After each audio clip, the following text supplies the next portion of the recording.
My name is Dustin Kelly, but everybody calls me DJ. I'm prior Army, serving as both a Ford observer and a military police officer. I spent the last 14 and a half years as a police officer and detective in a large metropolitan police department. Two things that I've learned throughout my career.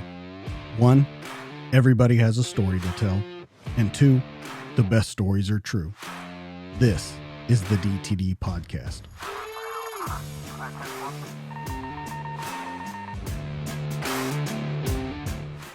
In 3, 2, 1, and we're live.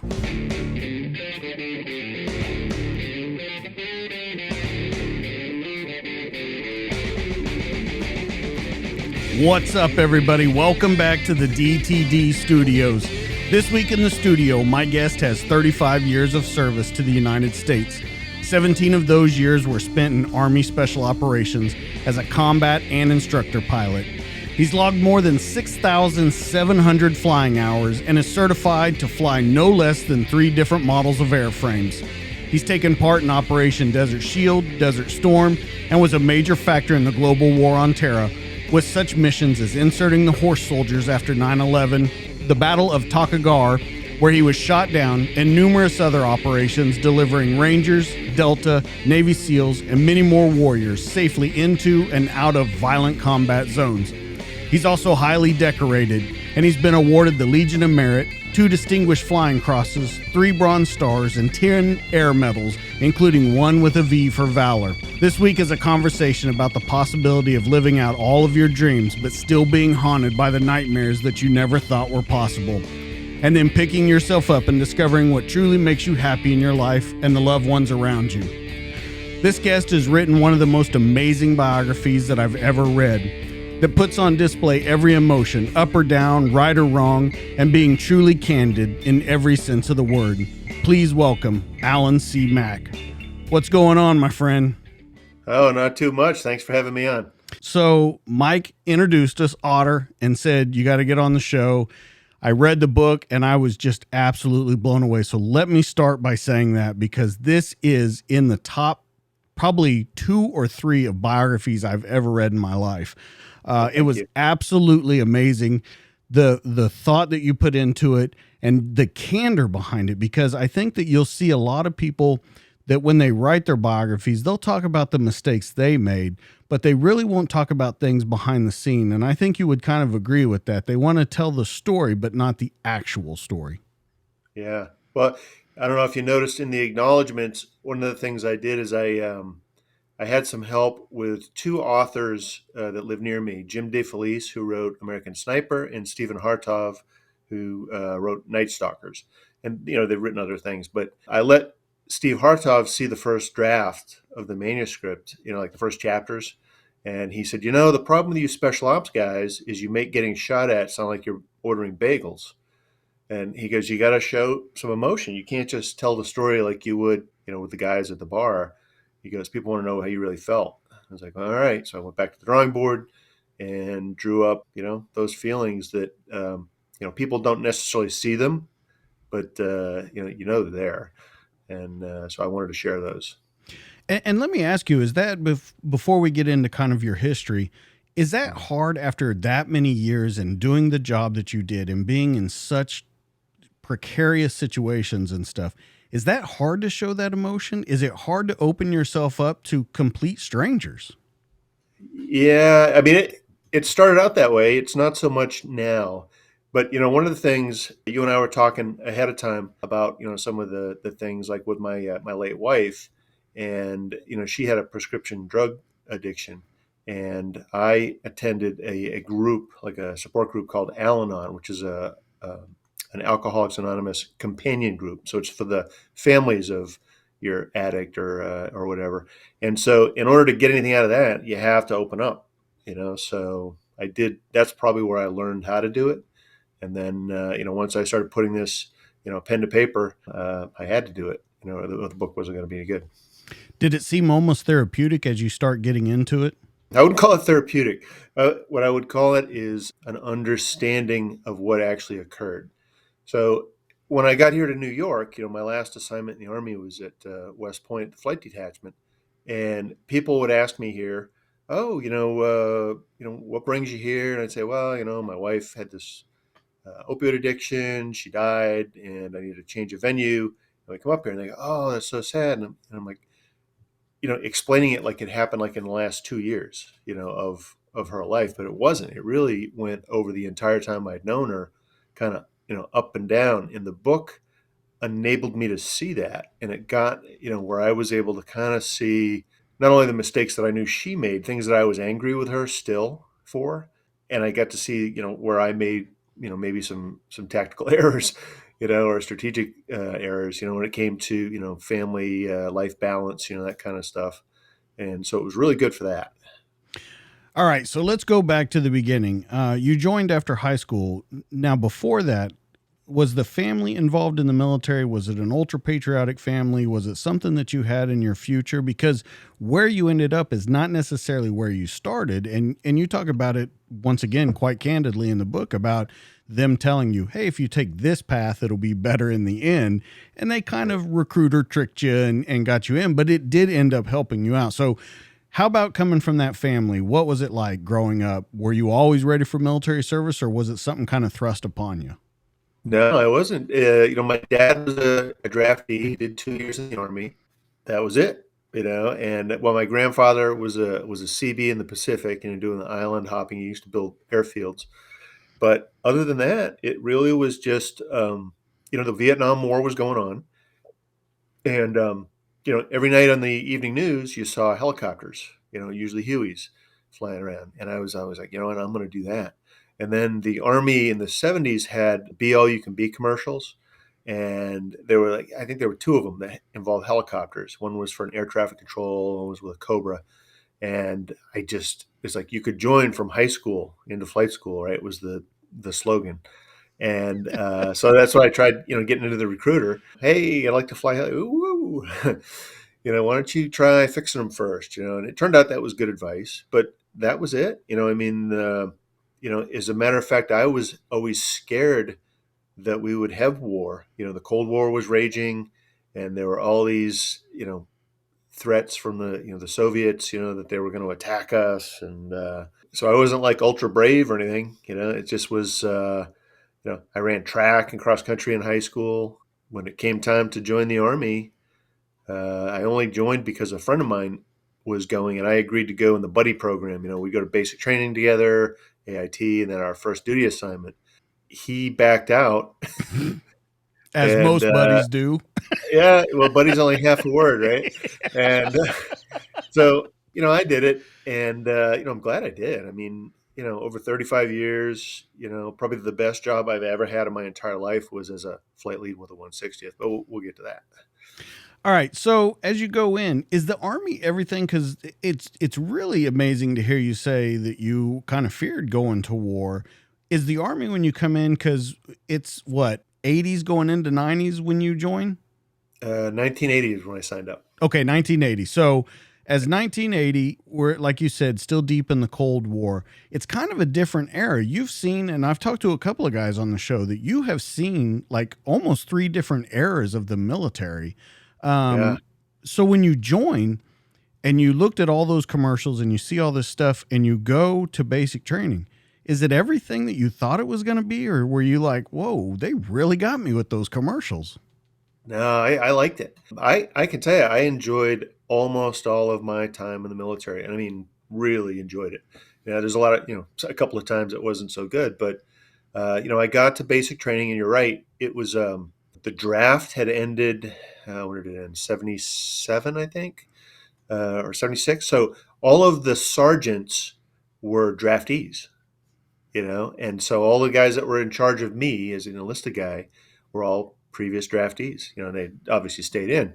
And then, I got caught up in the Reagan arms buildup, right? So this is when they actually increased the pay to the point where it was considered decent.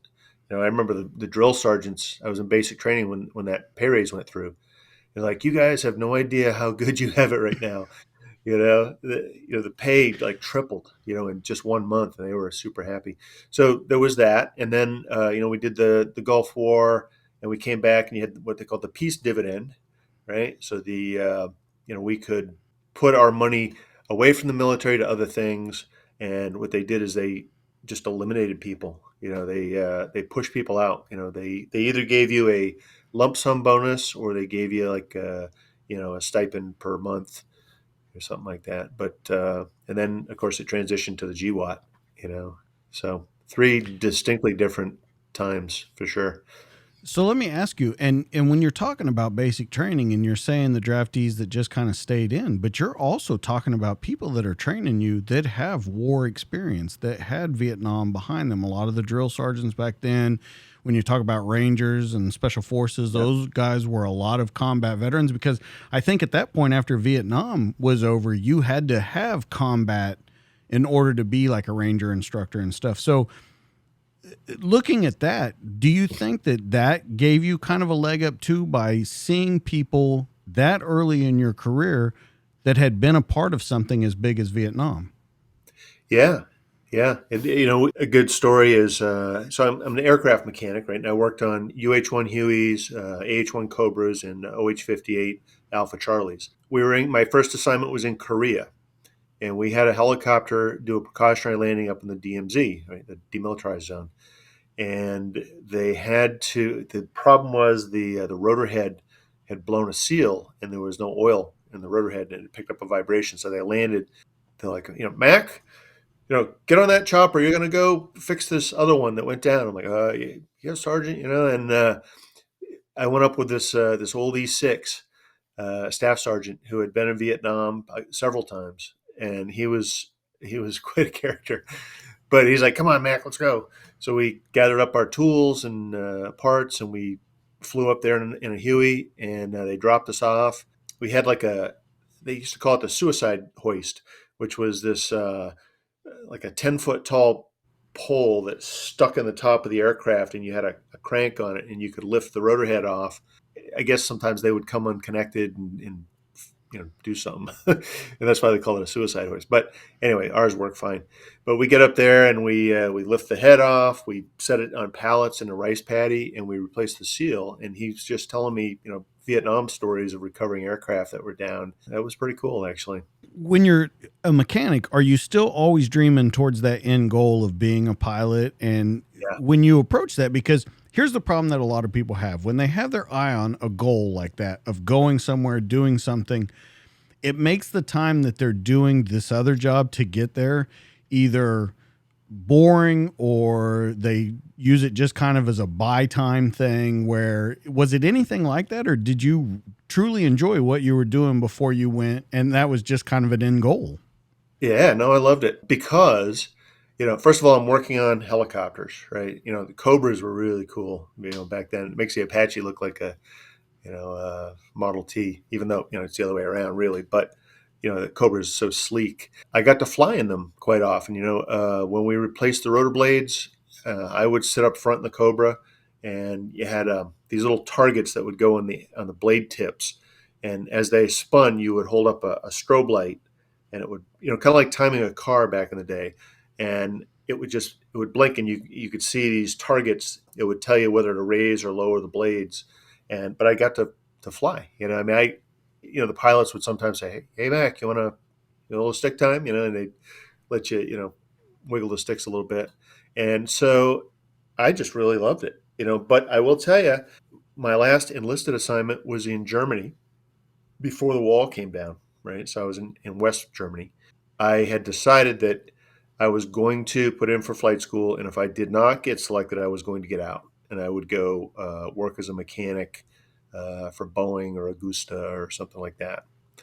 So, but I did enjoy it, for 9 years, and then I decided it was time to, make the move. So as you transfer over, of course you're a non-commissioned officer by then. Was it an easy transition to go from enlisted into warrant, or was it kind of a different world for you? It was a different world. So, when I went through flight school, and this is it was tougher when I went through kind of thing. You were a warrant officer candidate, a walk, the entire time you were in flight school. Now you do, a couple of weeks as a walk, and then they promote you to a W1, a warrant officer one. And there are 5 warrant officer ranks: 1, 2, 3, 4, 5. And you could be a senior candidate at the end, and you wore a little black tab on your pocket, and the other candidates would have to salute you. but and you could go to the officers club, which was a big deal at the time Okay. because it's at Fort Rucker, Alabama, and it was a dry county. So the only place you were going to get, alcohol or meet girls that wanted to have alcohol was at the officers club. So that was the place to go. So that was important. But so with that being said, when I get to my first unit, I didn't want to talk to the other officers. To me, they were still, you know, they're officers. And so I would go hang out with the enlisted the flight operations clerk. And I even told him, I said, oh, it feels weird, being in the pilot's office. It's easier out here. And he's like, sir, you gotta go. You gotta go back. You can't hang out with us. I'm like, okay. And it is what it is. But so that transition actually, where it got better was within weeks. Is that Saddam Hussein invaded Kuwait? We flew up to put our helicopters on a ship that went to Saudi Arabia. On the way back, we rode a bus, and with the bus pulled in, got a couple of six packs, and that was really the first time I got to know the other pilots. Because they were all very Chinook unit back in the day was very very senior people. So there was me and another W1, which was unheard of in the Chinook community. But much like the airlines today, all the guys that were in Chinooks were essentially guys who did one, two, or three tours in Vietnam, and then they got to go back in Chinooks. So Chinooks was considered a reward. It was an advanced aircraft. It's very powerful. It's very fast, but you don't get W1s. Junior guys do not fly Chinooks, at least not then. And so that's why they were so intimidating to me. They're all W4s. Fives didn't exist at the time. So they were as high up as they could go. And, we drove back from North Carolina to Savannah, Georgia, drinking beers and getting to know the guys. And from there on, it went pretty good. Well, I want to talk to you a little bit about instruction when you're going through flight school, because one thing that Mike told me about you was he said that you always cared about the new guys. You treated them the same as you treated the old guys. And then if someone was going through flight instruction, you took extra time, especially with him, in order to make sure that he got it, to make sure he understood. What was Yeah. your come up like whenever you're in flight school? Are you treated the same? Are you treated different? And how did it kind of mold you into the instructor that you became? Yeah. I had a mentor who he was actually a CW2, right, which is low in rank, but he was old. He actually had been a major in Vietnam. He'd done 3 tours in Vietnam, and he got out of the army. And then they had this shortage of Chinook pilots, which is why I was flying them. And he came back in, but they said, "Hey, you can't be a major. You're going to have to be a W2." He's like, "All right, fine. I'm good with that. I just want to fly." So he was a great instructor. He was the same way Mike described me. He always made sure, that if I wasn't doing something, he'd get out a map, for example, he'd lay a map out and he'd say, okay, let's talk about some of the stuff on the map, the chart, and he was just always teaching. I guess that's how I was brought up, and that's how I thought it should be done.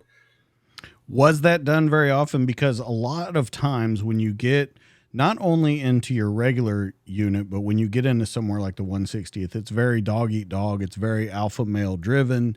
When you get into stuff like that, when you get into these units, is that same way? Or do you just kind of do your own thing and kind of live by the motto that you always have? You know, it really depends on the people. So you mentioned the alpha male, you fighting for the who's going to be in charge kind of thing, which is why I liked being a flight lead because I got my way pretty much. But that took years. I mean, I was there 17 years, and I got there in '95. I didn't make flight lead till 2000. So for 5 years there, I was still just a do what I was told. Right. And but there were times I would fight with other instructors. Occasionally, we'd go over and teach green platoon, which is the where the new guys come through. And a guy might not like somebody. Let's call student is Joe. Joe is not doing well, and the other instructor is like, I'm giving up. Joe can't get it. He just doesn't have the ability to do this. And maybe I fly with him one day. just because we would do that to see, okay, is it that guy or can somebody else get to him? And here I am with Joe, and it's like Joe's fine. I can see what his problem is. We can fix it. We just need more time. And I would go to the commander and ask for weekend flights, right? Which is a big deal because you're paying overtime to the civilian instructors, the mechanics and such. And I would go fly 5-6 hours on a Saturday with Joe, bring him up to speed. And sometimes the other instructors weren't happy that I was doing that, and they would sometimes still try to put the screws to Joe. And like I said, Joe's not a real person, but they would try, to, all right, fine. Al thinks he's gonna save this guy. We're gonna show he's no good. And then there was one guy I did that with. He ended up as a flight lead after I left. And so to do that, you got to have something. And I felt like I could really see potential. Some guys can't do that. They may be great pilots, great flight leads. They can lead people, but they lead what they can see. And if they have somebody that, I mean, you probably seen it, in the police force. You have some guy, he's almost good enough, and with the right mentorship, he is. And then pretty soon, years down the line, he's mentoring people. And it's like, man, they were trying to get rid of me. So yeah, that was my thing.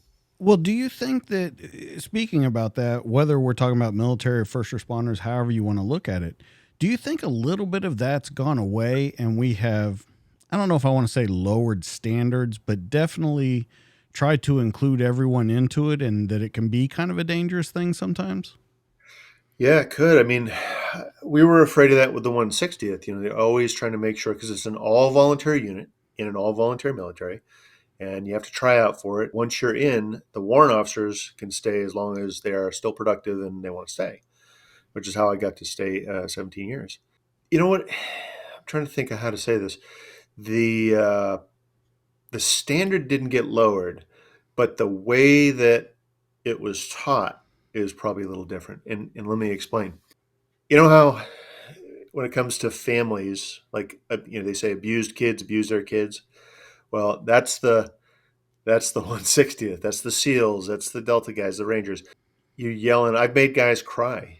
People today that know me up here in New York, and I work in emergency services now. You know, I'm a nice guy. I smile all the time. I don't get mad at anything. And everybody, when I tell people I was a real asshole, in the 160th, they're like, "Oh, no way." I'm like, "Oh yeah." You know, I mean, that was the culture. You either stood up for yourself or you died.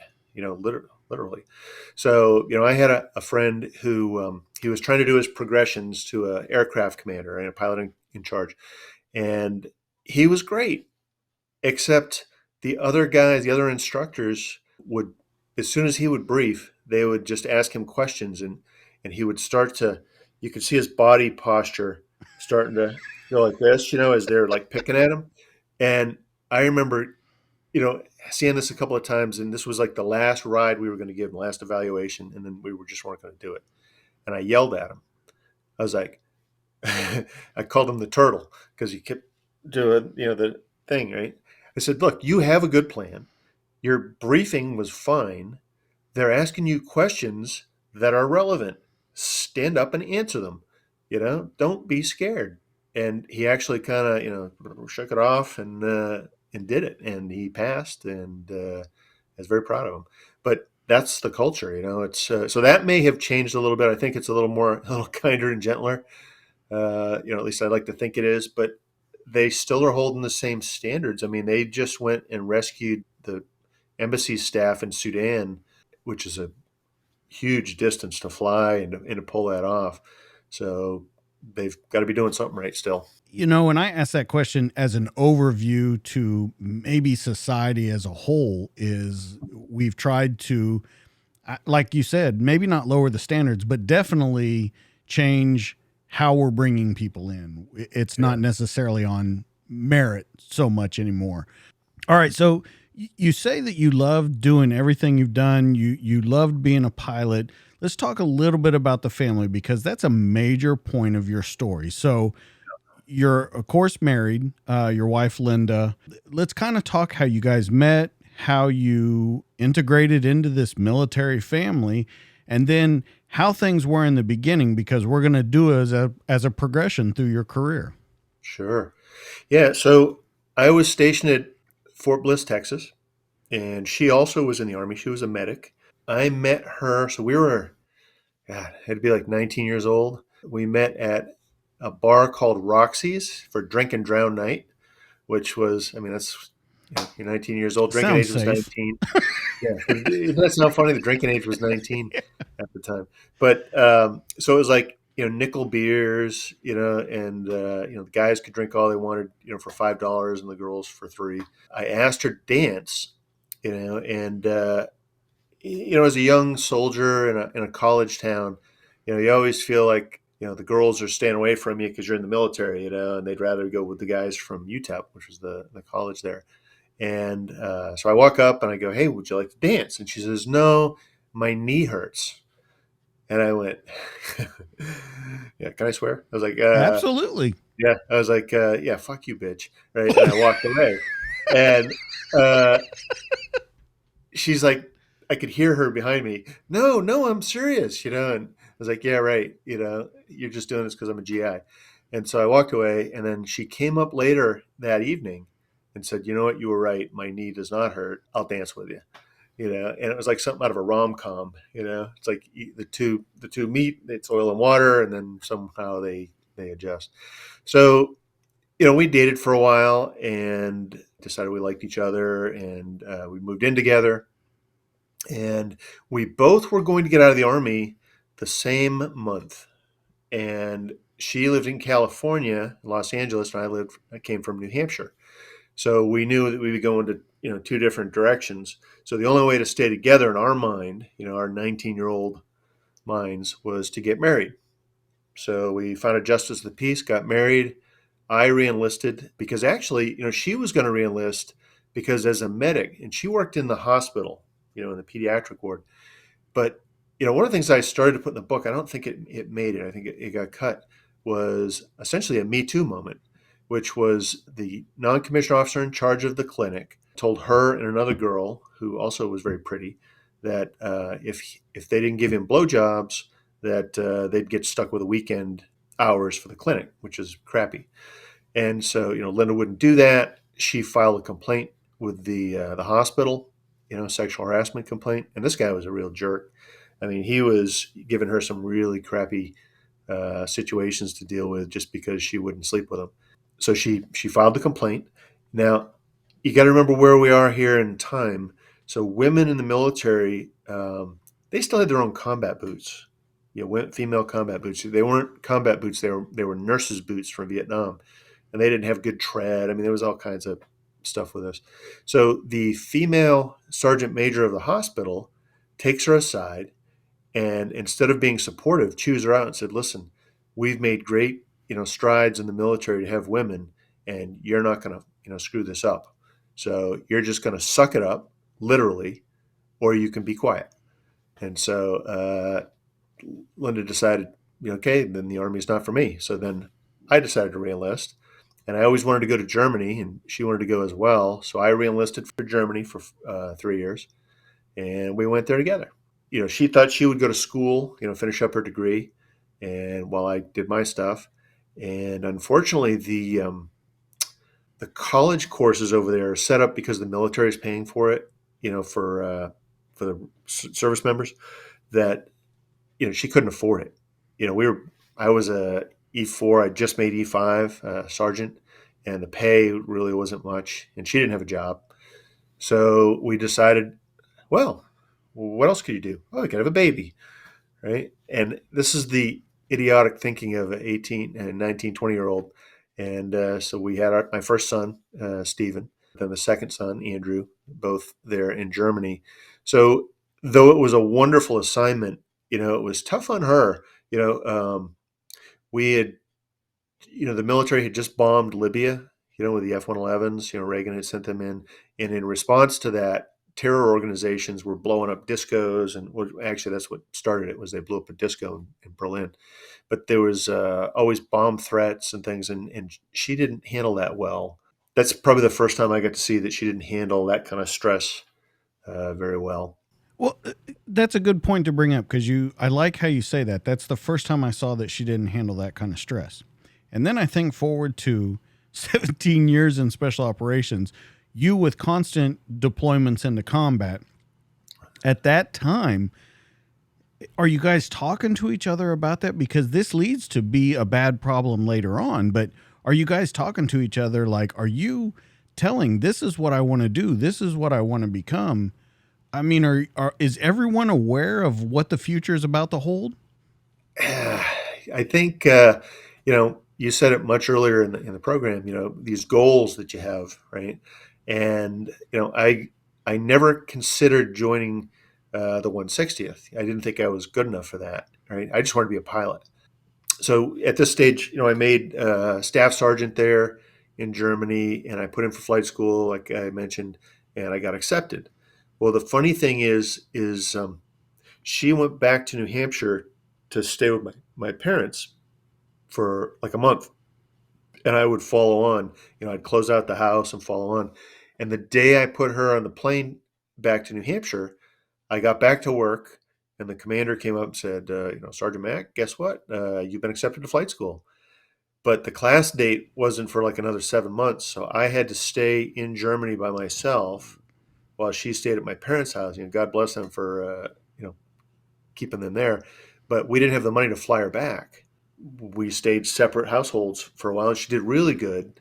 And for all this, the weaknesses that she did have, she had these strengths that it would make you think, okay, this is going to be great. She's handling this. And then when you would count on her to handle it, whatever the situation may be, sometimes she didn't, and you never knew when that was going to be. And so at this stage in our lives, other than she didn't handle the terrorist stuff very well. She didn't fall apart. She just was, she would have trouble sleeping. You hear the roving guard walking around the government quarters, and she'd hear the steps outside, and she couldn't sleep. Right, and whenever she couldn't sleep, that's when she made poor choices. Without sleep. But you know, remember, who am I right now? I'm the always happy. I see, the glass half full, kind of thing. Well, I was always that way, in that I always figured it's just all going to work itself out, and at 19, 20 years old, what do I know? Right. I mean, we definitely got married too early, and had kids too early, which later on was great. But, in these early days, we weren't very, very good parents, probably, at Well, least as far as emotionally. but it's interesting that you say that about being parents because she comes from as far as everything that I read, everything that I've understood about you, you came from a pretty steady household. Parents Yep. loved each other and stuff like that. Your wife, on the other hand, came from the complete opposite world, always in chaos with mother and father. Did you see any of that in the beginning as you're, moving through the military? Did you see any of that kind of raise its head up, or did that stay pretty much undercover until the move and the Yeah. 7 months apart and things like that? Yeah, that stayed undercover. I mean, even when I went to Desert Shield, right? So when Saddam invaded Kuwait, we did Desert Shield. That was about 6 months long. And then we did Desert Storm, which lasted less than a month. She organized support groups for the veterans, or the soldiers. I mean, keep in mind, we all knew what the Vietnam vets experienced, right? And so society was making an adjustment, right? And my wife was able to capitalize on that. She, she raised money for spouses that were left behind that couldn't get daycare or whatever it was, and she organized a parade in Portsmouth, New Hampshire. And the news crews came and interviewed her, and I got to see they sent me the news organization sent me a VHS tape of her, getting interviewed, and it was really good. She handled it wonderfully. There was nothing about that she didn't do well. And when I came back from that deployment, she had like we get off the plane. And she had a pizza in one hand and a 6 pack of cold beer in the other, and it was like, all right, welcome home, and she handled it, quite well.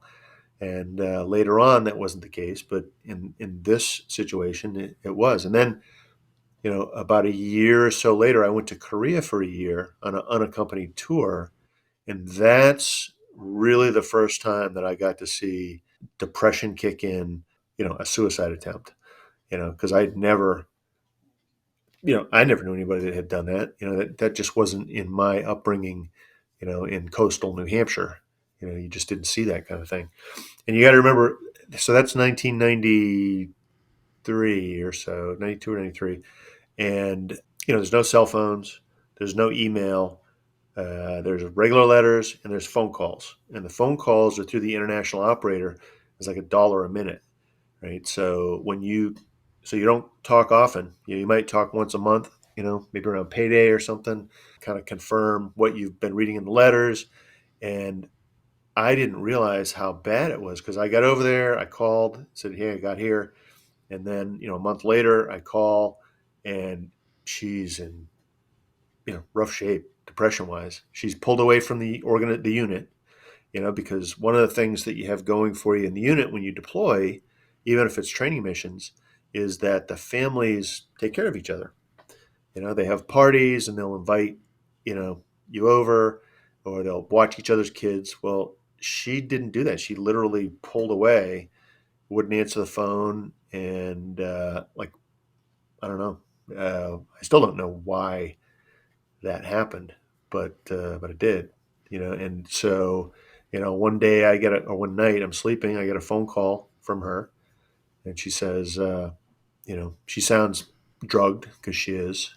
She's taking a bunch of pills, and she says, "Hey, I'm sorry for being a loser, so I'm going to kill myself." And I'm thousands of miles away.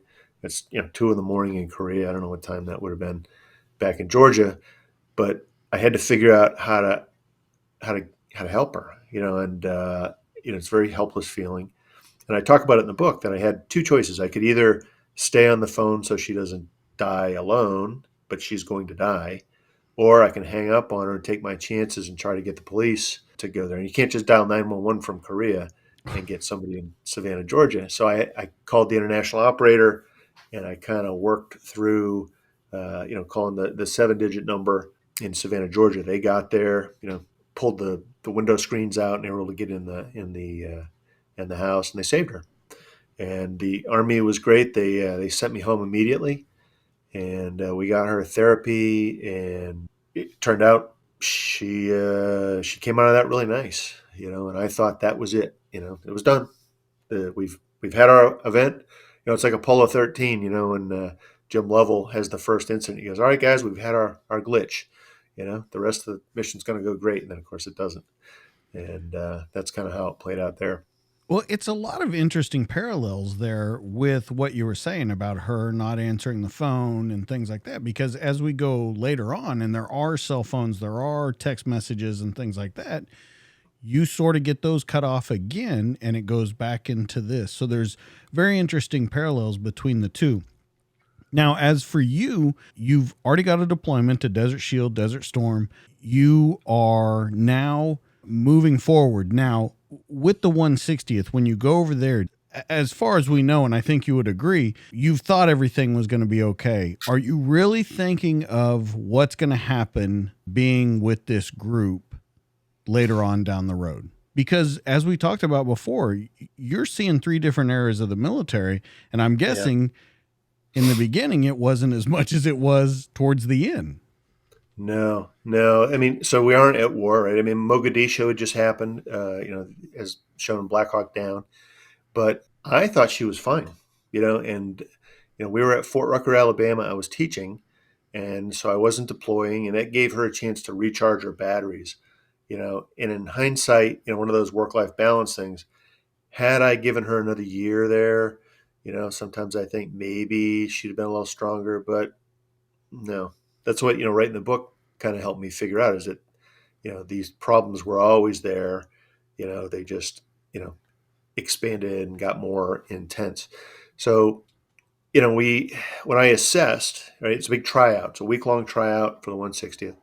And I remember thinking the whole time that the only thing that could torpedo me, because I was a good pilot, I was physically fit, I could swim decent, and so I thought the only thing that would really keep me out is my family situation. If I can't deploy, to and I wouldn't keep in mind I'm not thinking deploy to combat. I'm deploying to Colorado for desert mountain, Albuquerque, Virginia Beach, that kind of stuff.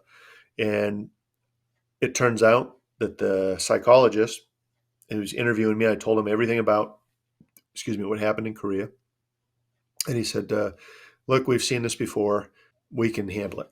Meaning the family support group would be able to handle it, and she'd be fine. And I got in, which was funny because we did the job interview essentially as a board, at the end, and they try to rattle you, and get you to. I mean, I've seen guys cry in that seat, and I just every time they asked me a question that probably should have just crushed my soul, I thought, oh, they didn't ask about the family. They didn't ask about the family. And they never did. So, they had already made up their mind that that wasn't going to be an issue. And as I had, it really wasn't a problem until the war, right? Well, I'm sure we'll get into that, but it really had to do once I got shot down in 2002 in Anaconda that I didn't call home, and we can touch on that later. But that's when she started, the 160th having a downward spiral. You have reached all the dreams that you could possibly have wanted. You're not only a pilot, you're a pilot with special operations. This is the pinnacle. You're flying Chinooks, which, as you said, the fastest, the most, used aircraft, all that kind of stuff. How are you feeling as a soldier?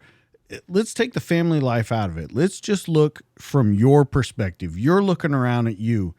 Are you happy? Are you, just walk us through kind of your mind state that you're at, because you're definitely playing with two different sports fields there. Yeah.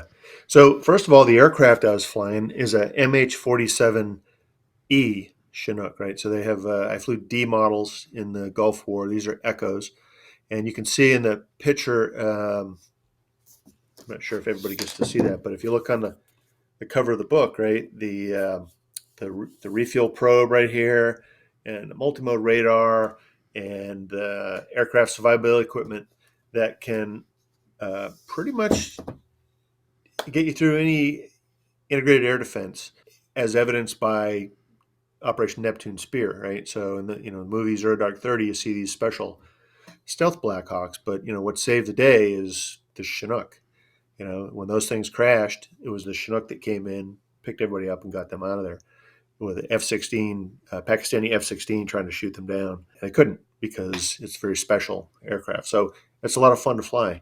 And, the 160th, it's kind of hard to get people to come to the 160th because Army warrant officers typically have a pretty darn good life where they are, right? I mean, they just do. And to get, a Chinook guy to come and do it, instead of moving cargo, they're doing assault, what we call heavy assault. It can be challenging, and that's why you have to take pilots from other airframes, like Apache guys, and they actually make really good special operations 47 pilots.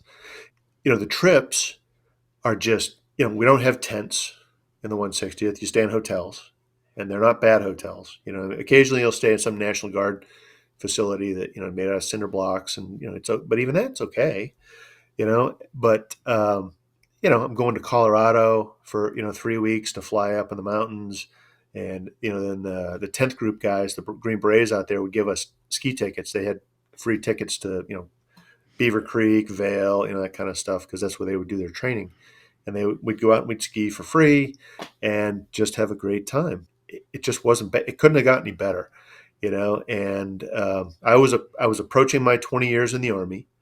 And if we had not had the global war on terror begin, 9/11, I probably would have got out, at 20, 21 years, instead of, 30, 35 years, 11 months.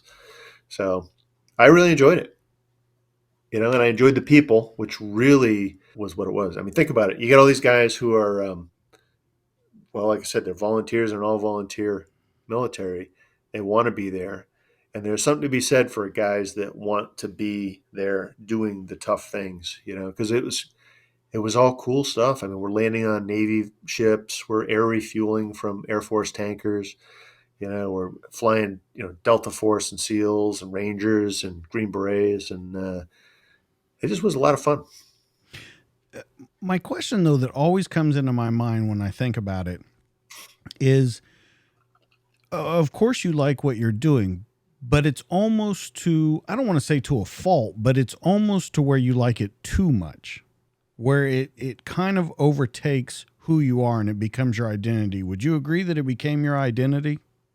Yes, yes, I agree with that. And this is where I talk about, some work-life balance. Probably could have used some improvement here, because I was always gone, and I was working toward becoming a flight lead. And the only way to do that is to do trips. You have to be exposed to the different, what we call customers, the different mission sets, and then you have to get good at it after you're introduced. In order to do that, you've got to be gone. And so if your wife is doing fine, in which case, Linda would let me believe that she was fine when she wasn't necessarily. I mean, but things weren't bad at this stage of the game until 9/11 happened. Yeah, you're right. It is your identity, you know.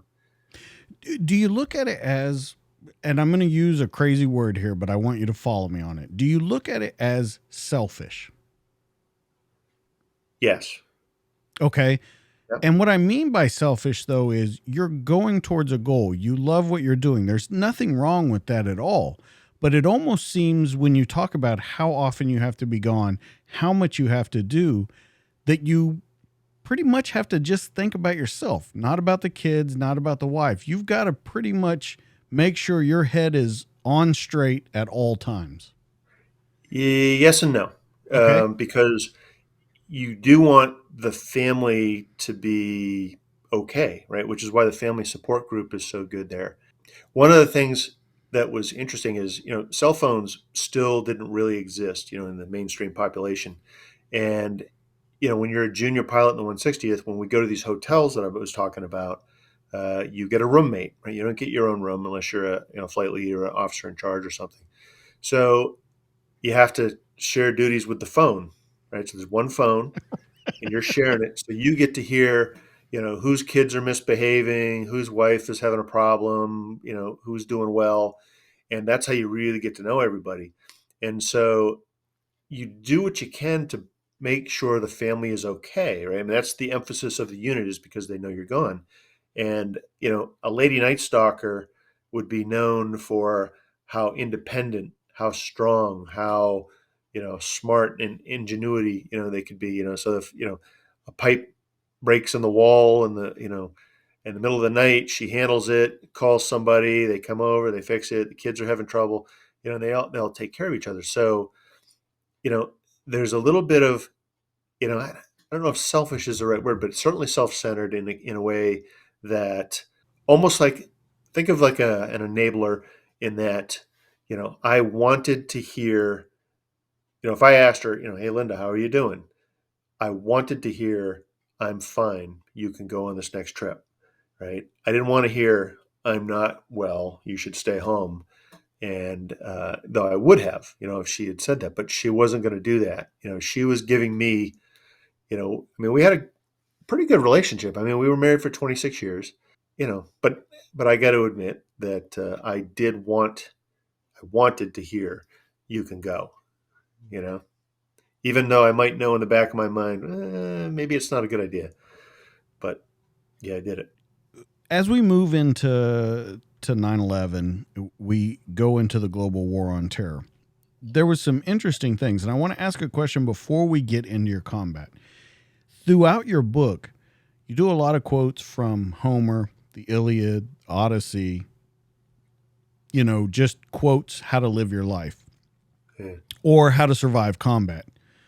What was the point behind those? Because you intermingle those with quotes from the Bible. Yeah. Uh, what's your thinking behind that? And is it the way that you actually prepared for combat? Um, No, but it's how I rationalized some of it later on, in that I felt like if you take the Odyssey and the Iliad and you put them together, that was kind of how I felt. You know, like Ulysses or Odysseus was trying to head home, and he just never could get there. He just kept getting diverted, to the next problem, and it took him years before he finally got home to his family. And I think I even in one of the book pitches where I was pitching to it for an agent, and I put something in the description of it where I said I can't remember exactly the words, but it was along the lines of a problem as old as the the Iliad. The soldier goes away and tries to come back to hearth and home or something like that. But so I always just felt that was kind of the thing, is I just couldn't seem to get home, and stay, which, I had to go for that adventure. The fact that I was a flight leader is very, very few of us. Actually, it's monitored quarterly by the Secretary of Defense's office how many we had, because it meant how many missions we could handle or how many aircraft we could handle at one time. Was you had to have a flight lead for a certain number of aircraft. And, it's very low density, so there's very few of us. And there were times where, for example, a friend of mine, one of the other flight leads, his wife had a baby, and he called me in Afghanistan and said, "Hey, Al, could you stay, another 2 weeks so I can have a little bit of time with the baby?" And I said, take a month, because I, things were going well. My wife was doing well. Like I said, it's the people, and you got to take care of each other. And someone's going to take care of my family, is the way I see it. So I'll take care of theirs for now.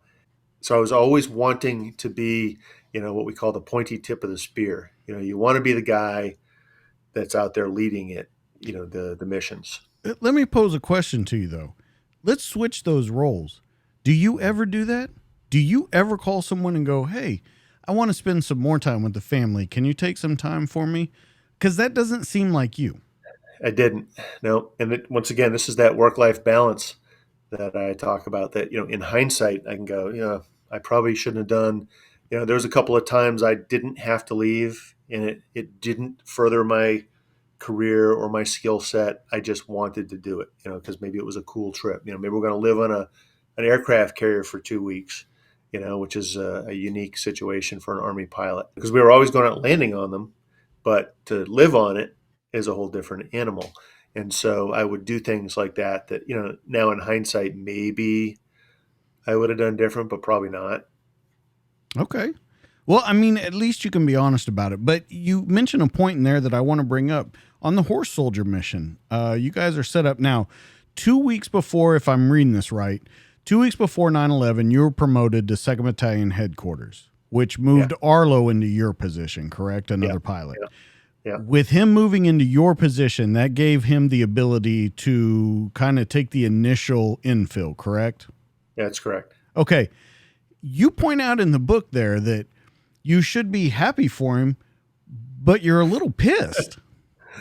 Oh yeah, I'm pissed.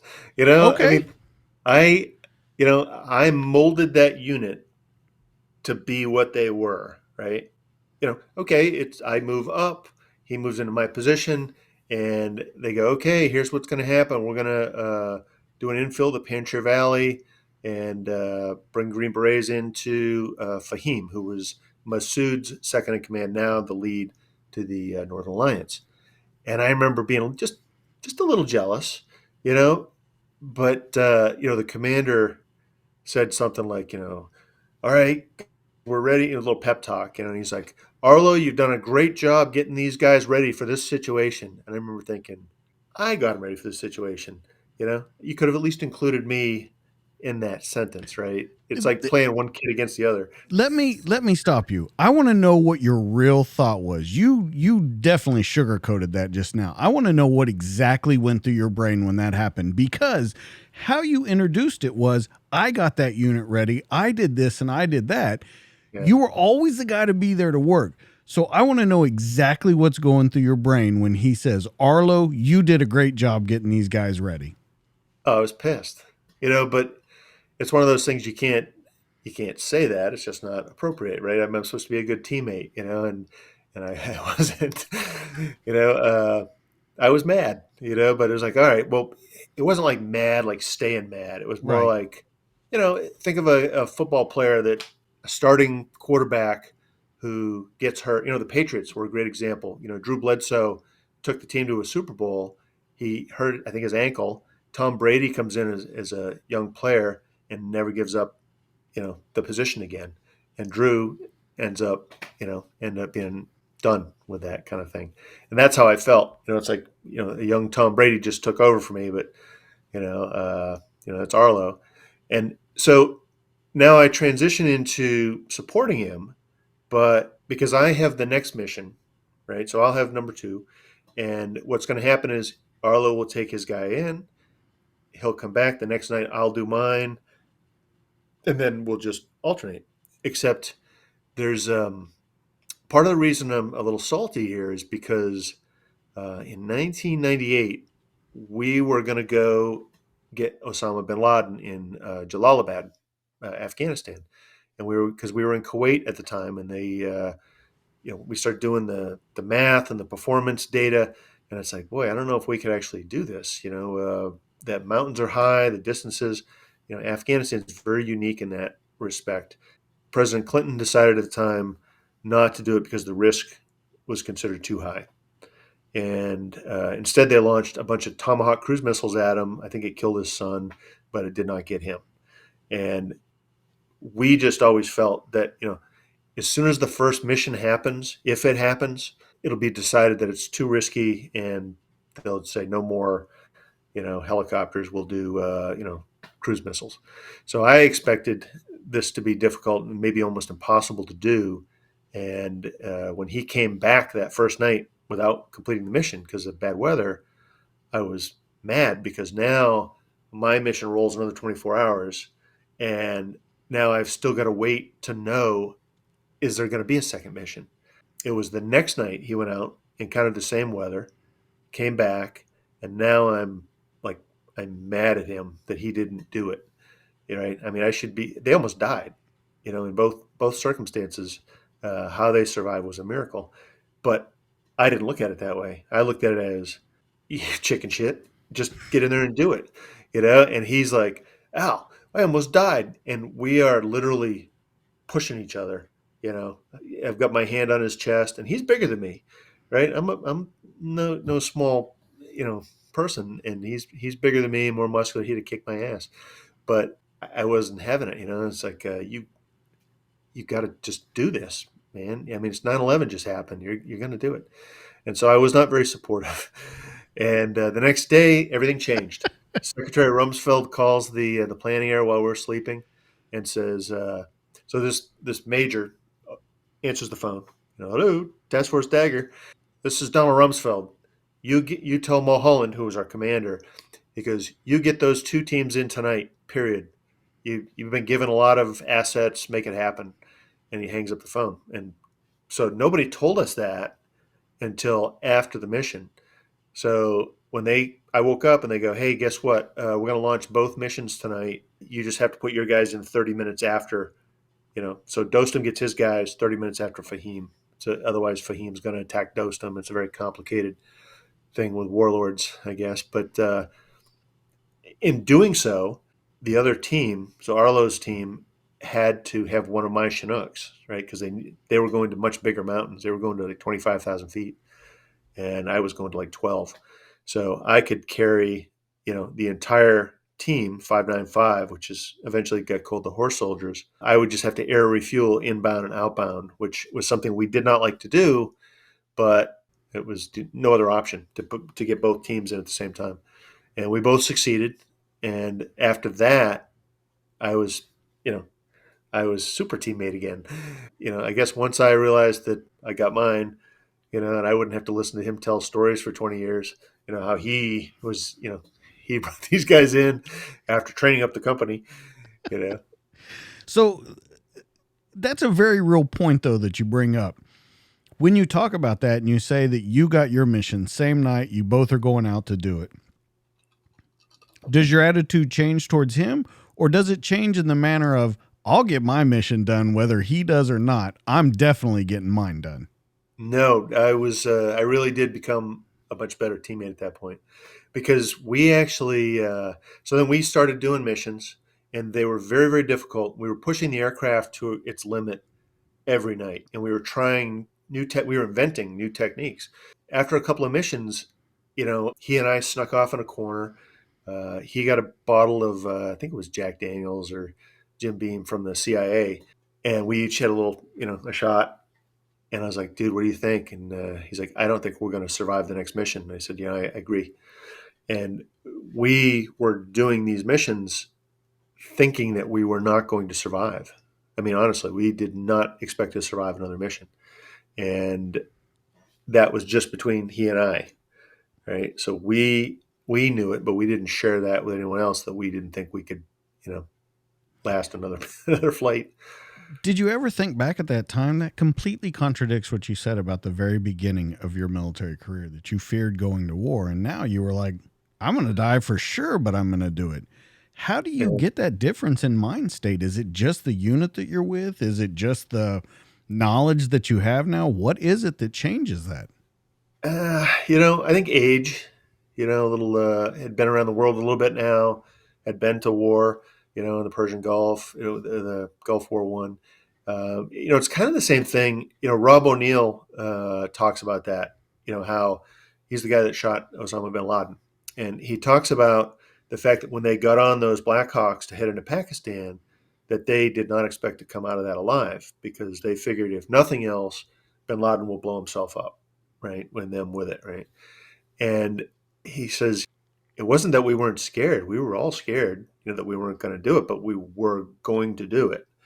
And that's one of those things that throughout my career, there have been, people ask me all the time, "Were you scared?" And I usually say no, but it's more like scared of failure than scared for your life. Because remember, 9/11 had just happened. What a terrible feeling that was. And the America's response has fallen to us. 4 Chinook helicopters and 2 MH-60 DAPs and a couple of Green Berets. And we did it. I mean, we took Afghanistan with our task force.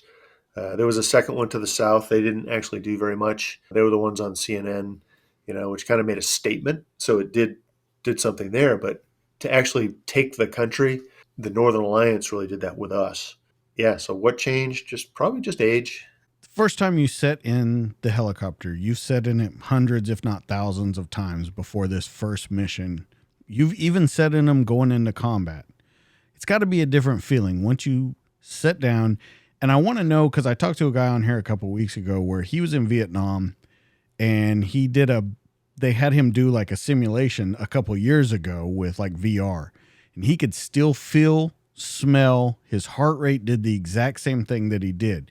If you think back on that now, is it the same for you the first time you sit in that seat and get ready to do this? First time, of course, you don't know what you're getting into, right? So, in an action movie, think back to Commando, right, with Arnold Schwarzenegger. Great movie. So before he goes to kill the bad guys, he's got to get dressed, right? So he puts on his vest and he cinches it tight and he does his laces. So I did that. Like I'm just imagining, I'm going to get the bad guys, and I pull my laces really tight on my boots and like tighter than I ever have before, thinking that'll be good. And I'm flying a mission and my feet hurt so bad that I'm literally starting to cry. And it was just painful. And I couldn't bend over to, because I had body armor and, magazines and the cyclic stick is there. So you can't bend over and touch your feet. And so I had to wait 5 hours of that. And I came back and I never did that again. I saw someone else do that later on. I was like, dude, Don't don't do do that. that. You're going to regret it. And it's just one of those things. But it's funny you asked that because one of the things that I did when I was flying, if I wasn't on the controls, I was the one running the flight, but I wasn't physically flying the aircraft. Is I would tap my heels nervously.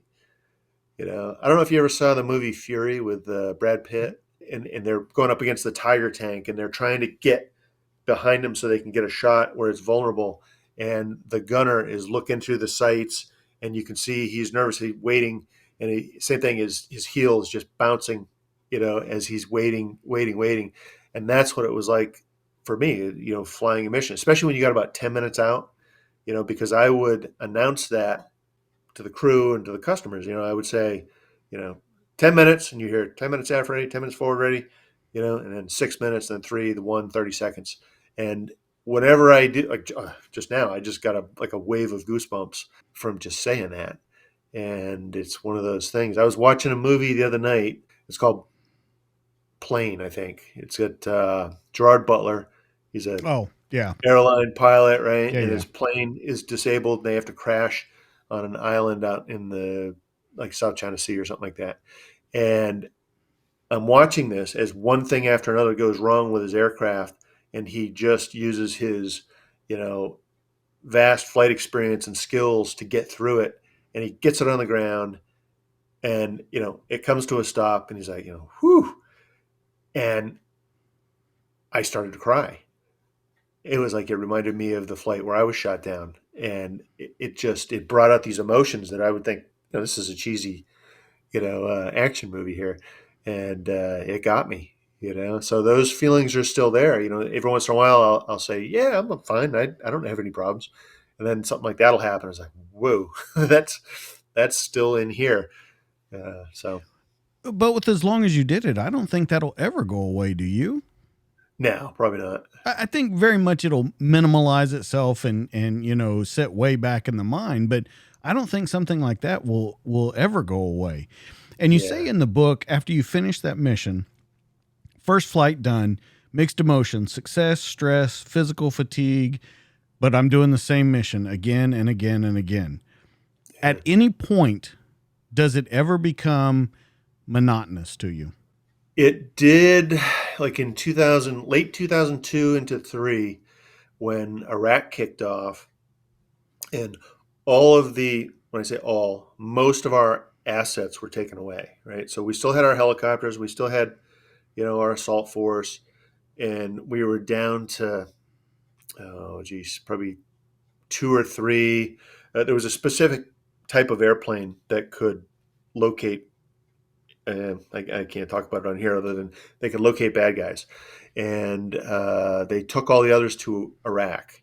And you can't fly three aircraft all over that country all day long, right? So you had to wait your turn when other organizations might have it.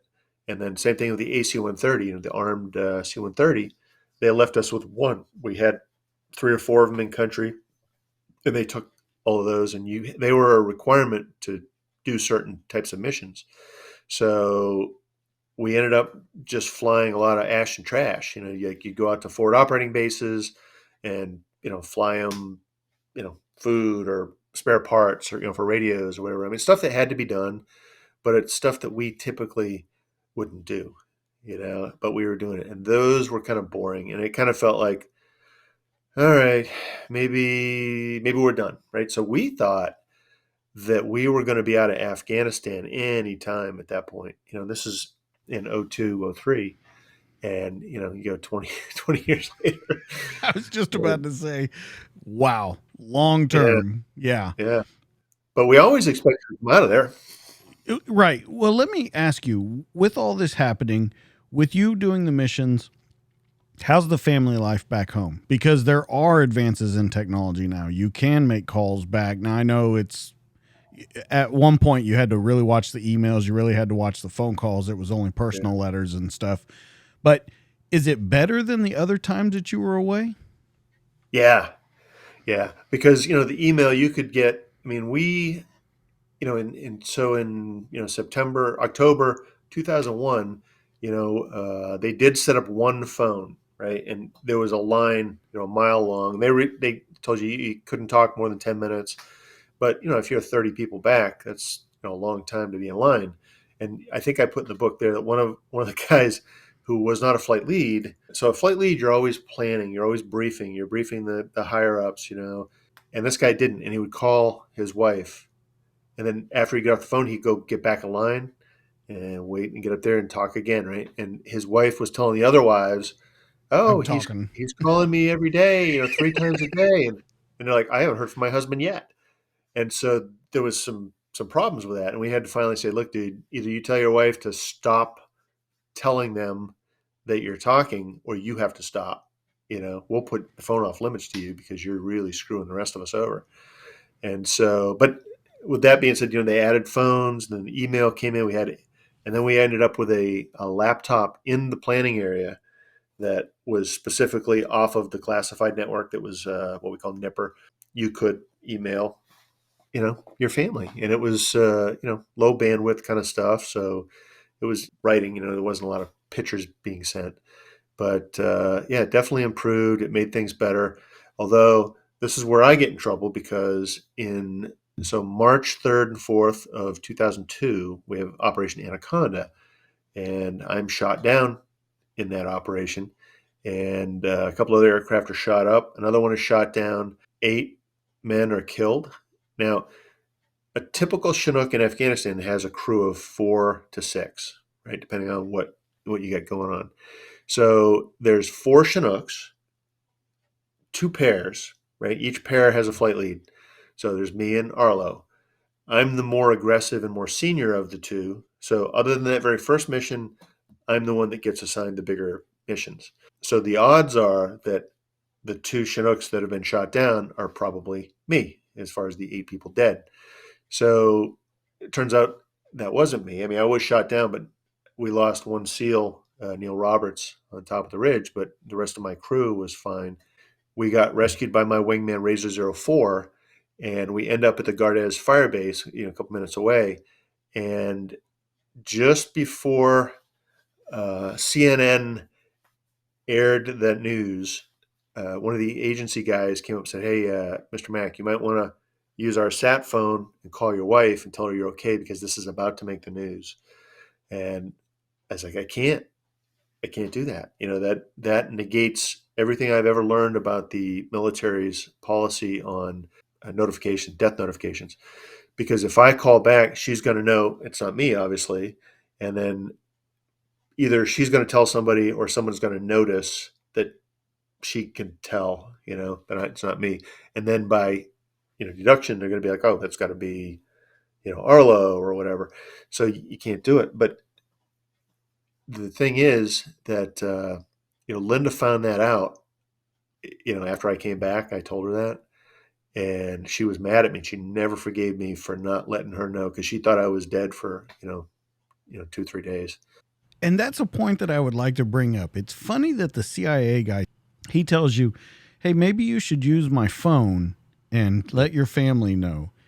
And the first thing on your mind is, that breaks Army protocol. That breaks this. That could make this happen. Kind of a chain of causation behind it. Did that tell you, when you look back on it now, how much the military, how much the mission, and how much that job was ingrained into you? Yeah, maybe. But see, when I was in Desert Storm, we lost an aircraft to an unlit antenna. And Right. somebody called back and told their wife, and this is where I got this. And it really made the people who died, it really affected their families. They did not get the proper notification. And that's what I was thinking of. So it wasn't just that it was Army protocol, it's that protocol was there for a reason, and having lost a number of friends, I've lost over 20, that notification is very, very important how it's executed. Now that you say it that way, that makes a lot of sense. All right, let's talk about that mission for a minute. I want to read something from the book. You have a paragraph in there that says, before my gunner could answer, I caught sight of a rocket-propelled grenade flying at us. I swear time slowed down as the RPG, sparks flying from its tail, approached and struck the side of the helicopter somewhere just behind my seat. The explosion was loud and warm. My MFDs went blank. The cockpit went quiet as the fans quit working and all of our control panels and black boxes. I had no way of knowing the status of any equipment. The engine sounded funny. I couldn't be sure they were running at their full potential. Apparently, our main generators were offline, which also meant our M134s had no power. The AC-powered Gatling guns sat useless on their mounts. This is the first time you're shot down, and as far as I can tell from the book and everything, the only time you've been shot down. You just said that you watched that movie and it brought it all back to you. Let's talk about this mission, how you felt going into it, and then how you felt as it was over. And did you take everything that you learned from that, and did it make you a different kind of pilot? Yeah. Let me start with that. So, I work in emergency services now. I'm a deputy commissioner, and I work for the county executive. And so he'll introduce me at big events. He'll say, "Oh, look, this is Al Mack. He was in the Army, 35 years, 17 years special operations, was shot down in Afghanistan." And then he moves on. And I always go, "But wait a minute. That was like in the very beginning of the war."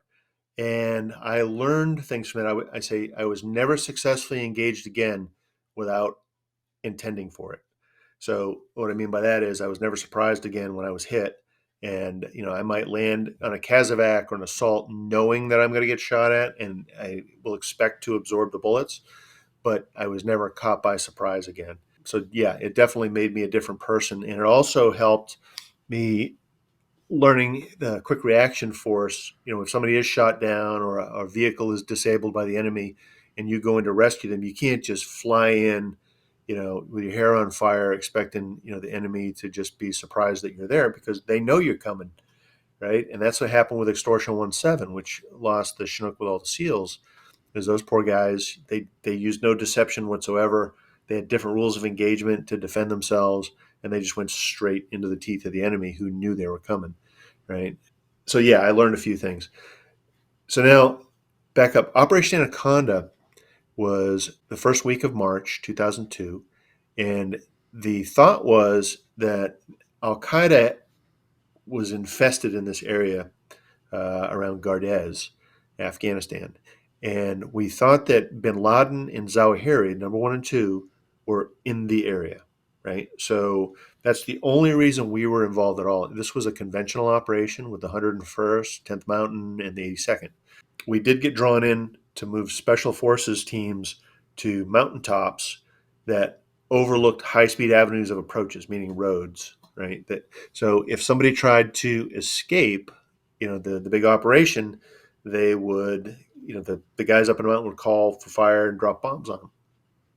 And the thing was, is they would, in order to do that, you had to push them that way, right? So that's what they called the hammer, and the anvil was the mountains, right? So they would come down and get smashed against the bombs getting dropped on. That's the theory behind the mission. So Arlo goes out, and he's responsible for putting coalition special forces teams up in these positions. And so while he's doing that, like I said, we think Bin Laden is there. So my job is the HVT, high value target flight lead. So I'm the guy waiting to go schwack Bin Laden is out here if they pop up. And so I've got some SEAL Team 6 guys with me, and all we do is we're sitting here waiting for them to show their head, and we're going to go get them. So I'm not even really part of the operation unless these guys are there. So there's unfortunately a fratricide incident uh, on one of the mornings. The hammer, if you will, the main force, is pushing down in a convoy, and the lead vehicle is misidentified as Taliban or Al Qaeda, and an AC-130 destroys it, killing I think it's Stanley Harriman, I think his name was. There's a Green Beret, and the Afghan force ran away. Because they're like, wow, if whatever happened to the American is now going to happen to us, so we have to leave, right? And that changed the rules of engagement. So when my gunners could shoot at something, changed to a more restrictive stance at that point, which I don't say influence, but it affected how we got hit, and why we were hit. But so eventually they realized that the 101st is getting their ass handed to them, right? Because for 2 weeks there was bad weather, and they delayed the operation, and then somebody went out and told all the NGOs, non-governmental organizations like the UNESCO and USAID and Red Cross, hey, you don't want to be here on March 2nd because we're going to do this big operation. And so they knew, and the Russians had done operations in the very same spot. So there's only so many places you can land a helicopter, and they were zeroed in. Meaning the bad guys knew this is where the helicopter's going to land. So they had mortars zeroed in, right? I mean, they knew in order to hit this spot right here, you set the mortar to 6 and 7 on the other setting, and it's going to hit there. And that was happening, and the guys were getting their ass handed to them, not because they did anything wrong, but because the enemy expected them and knew where they were going to land. In order to gain momentum, we needed to put eyes on the most prominent piece of terrain in the valley that could call for fire on the current positions, right? So all the other guys had been put in place to stop people from getting away. Now we've got to get somebody in a position to stop the fire on the friendlies. So that's Takur Gar, a mountain. And the only force available, well, Bin Laden and Zawahiri don't appear to be here. So let's get Al and his guys. So my two Chinooks, Razors 3 and 4, are going to take the DevGru SEALs, and we're going to put them in two different locations. And they're going to get up on the top of this mountain, and they're going to call for fire and save the day. And it didn't kind of play out that way. When that happens, I know that you said you changed as a pilot. And I know that you've said that were you ever scared? And you said, no, not really, more scared of failure.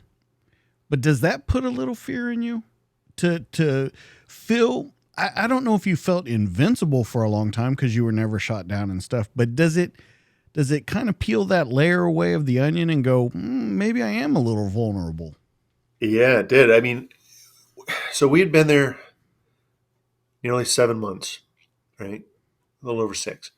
And I'd had a lot of stuff fired at me, right? I had 2 man-pads, heat-seeking missiles fired at me, a lot of RPGs, a lot of 23 millimeter.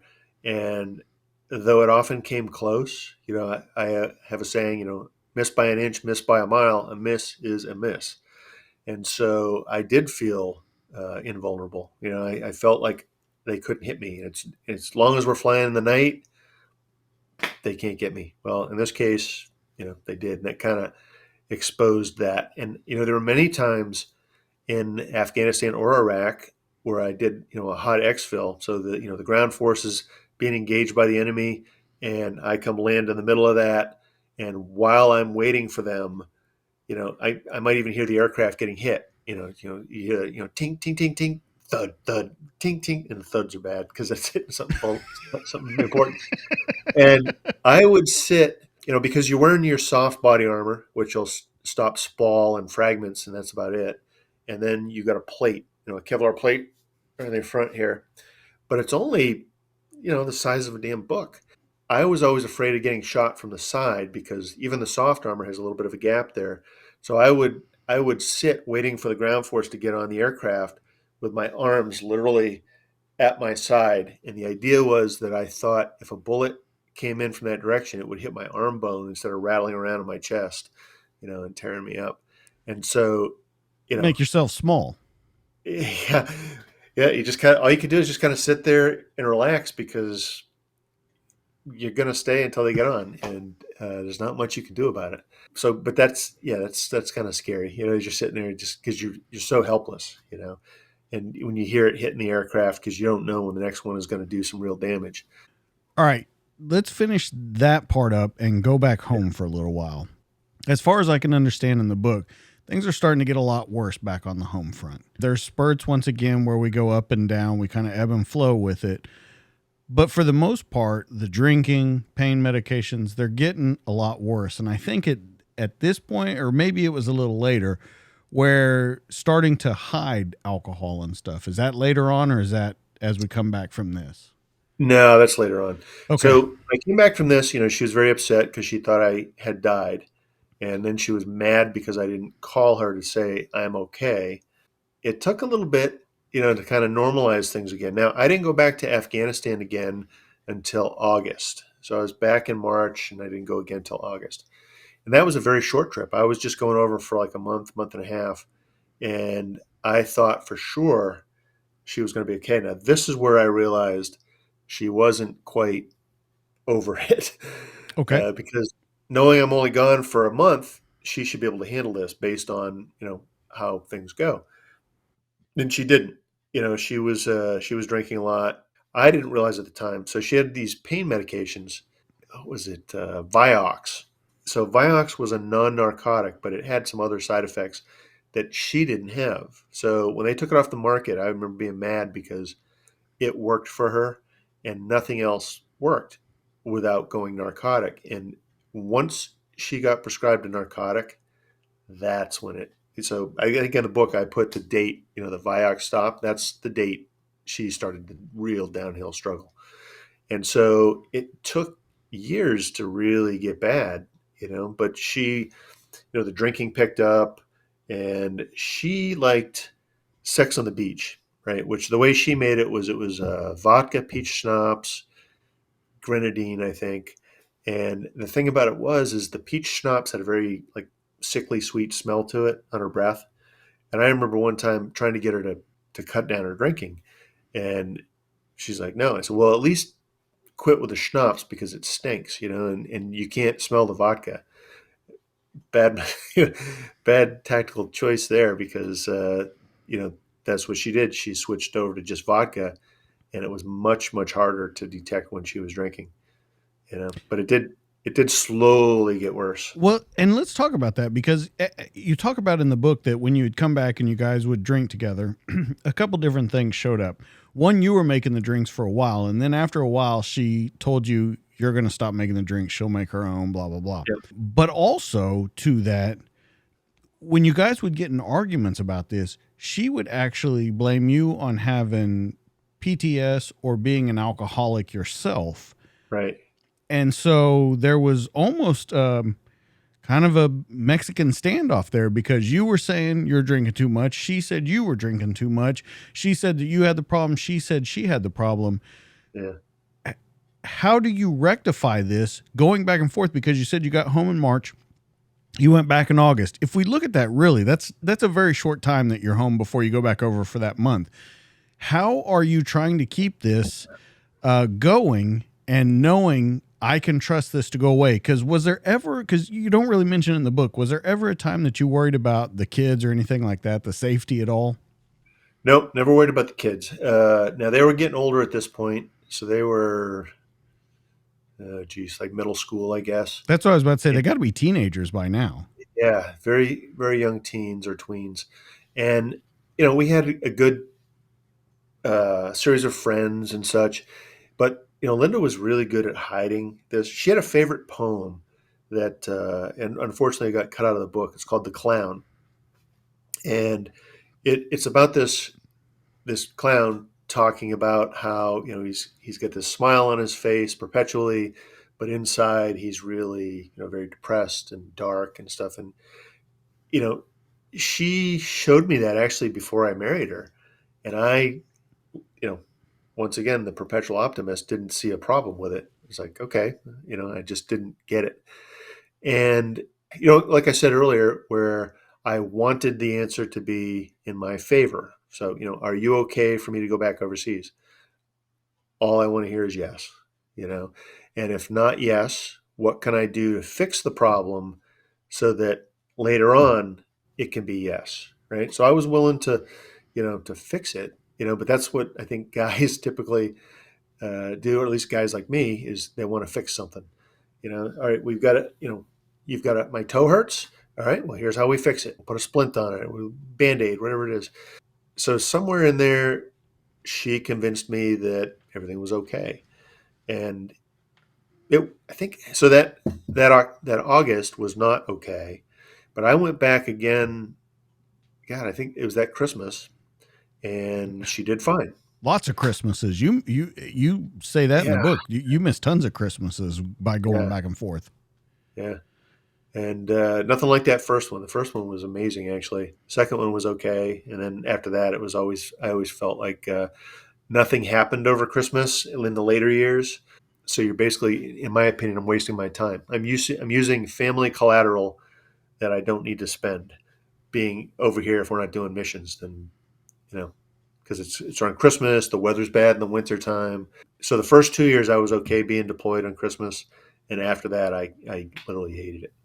I want to bring up something because we're going back and forth, like I said, with the family and stuff. I want to talk about Mike for a second. He had sent me a message that said that you credit a lot of people, but in your chapter, MH-47G Goes to War, he says that you neglect to mention that he's the one flying lead aircraft, plucking the Rangers from the firefight. And Yep. I told him, well, you know what? I'll get you a little credit right here and we'll talk about it. So let's talk about that mission and talk Yeah. about what happened on it, because that was a pretty crazy mission. Yeah. So that was objective. I call it Moto. It's actually something else, but we're fighting. What are they? Chechens and Uzbeks, right? So they're not normally part of Afghanistan. So they're badass fighters. And so we're going after them with, I think, five MH-47Gs, which were brand new. And we were still kind of learning how to use them, in combat. And we come into the what we call to the X, right? So we land five Chinooks on the target amongst the buildings. The dust is terrible, and the AC-130 is already shooting, and there's a lot of machine gun fire going back and forth. This is a hot infill essentially, and so we put the ground force in, which is the Rangers. We withdraw, and we go wait.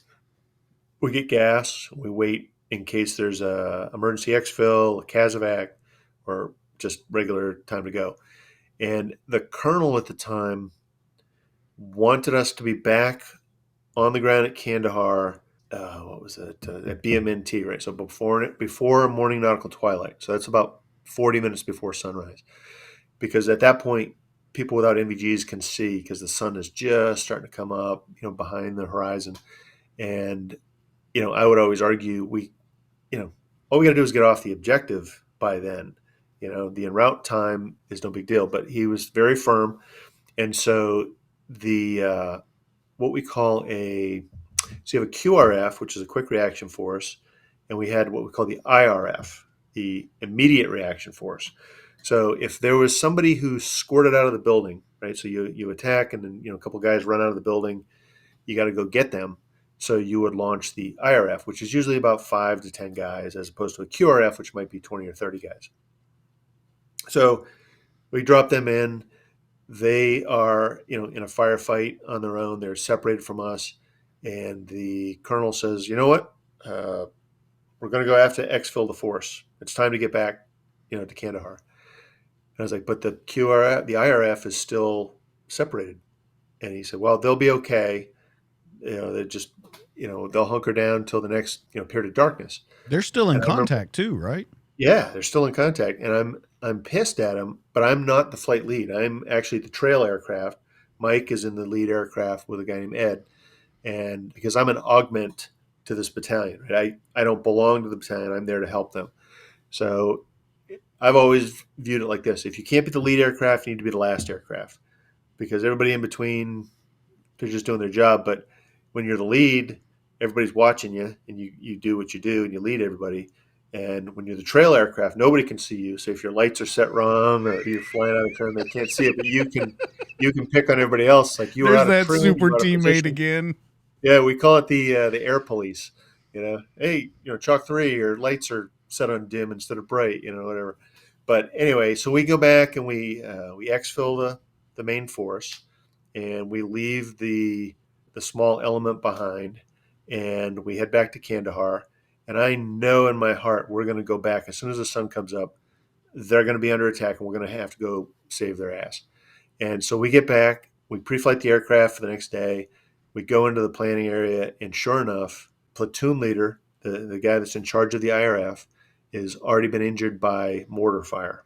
Right, so he's wounded, not seriously, but and he's, they're in a safe position. They launch Apaches to go, drive the enemy back, and we start planning an immediate, you know, exfil. So we're going to go get them in daylight now. Well, we could have just waited 10, 15 minutes because they did get the bad guy. They had him, and I knew because I was listening to the progress of the battle, and I knew that they were going to be ready in 10, 20 minutes, which is why I argued for sticking around. And the colonel was like confused. How are they under fire? They were secure, whatever. And I was like, "Sir, you can't wish this away. They need our help." So our plan at the time was, of the five aircraft, we were going to send only two in, Mike's aircraft and mine, and the other guys were all going to kind of just wait. And the idea was that I would fly overhead And as I put it, I would crazy Ivan. Right? It's a thing that the Soviet submarines used to do during the Cold War. Was they, be being trailed by a U.S. submarine, they would just all of a sudden turn around, and if you didn't want to run into them, you'd have to go into reverse and cavitate, make noise, and give yourself away. And in this case, I was like, I'm just going to zip around, shooting bad guys from overhead and draw fire while Mike goes in and picks everybody up on his own. And the Apaches did drive the guys back far enough that we felt confident that they could last until dark and we could plan a proper exfil. So we go to sleep. And it was kind of funny. I think I talk about it in the book where I was one of the last people back into the tent and everybody else was asleep. And my bed was made. Right, the guys took Yes, care you of me. They do. made my bed. I come in, I see my rucksack hanging there. It's like, thanks, guys. And I get into bed and I'm going to sleep. And I hear the colonel comes in behind me. He is the last person in, and his bed has not been touched. His sheets are, on the bed folded up, and he sees that I'm already slipped in. He knows I was just there.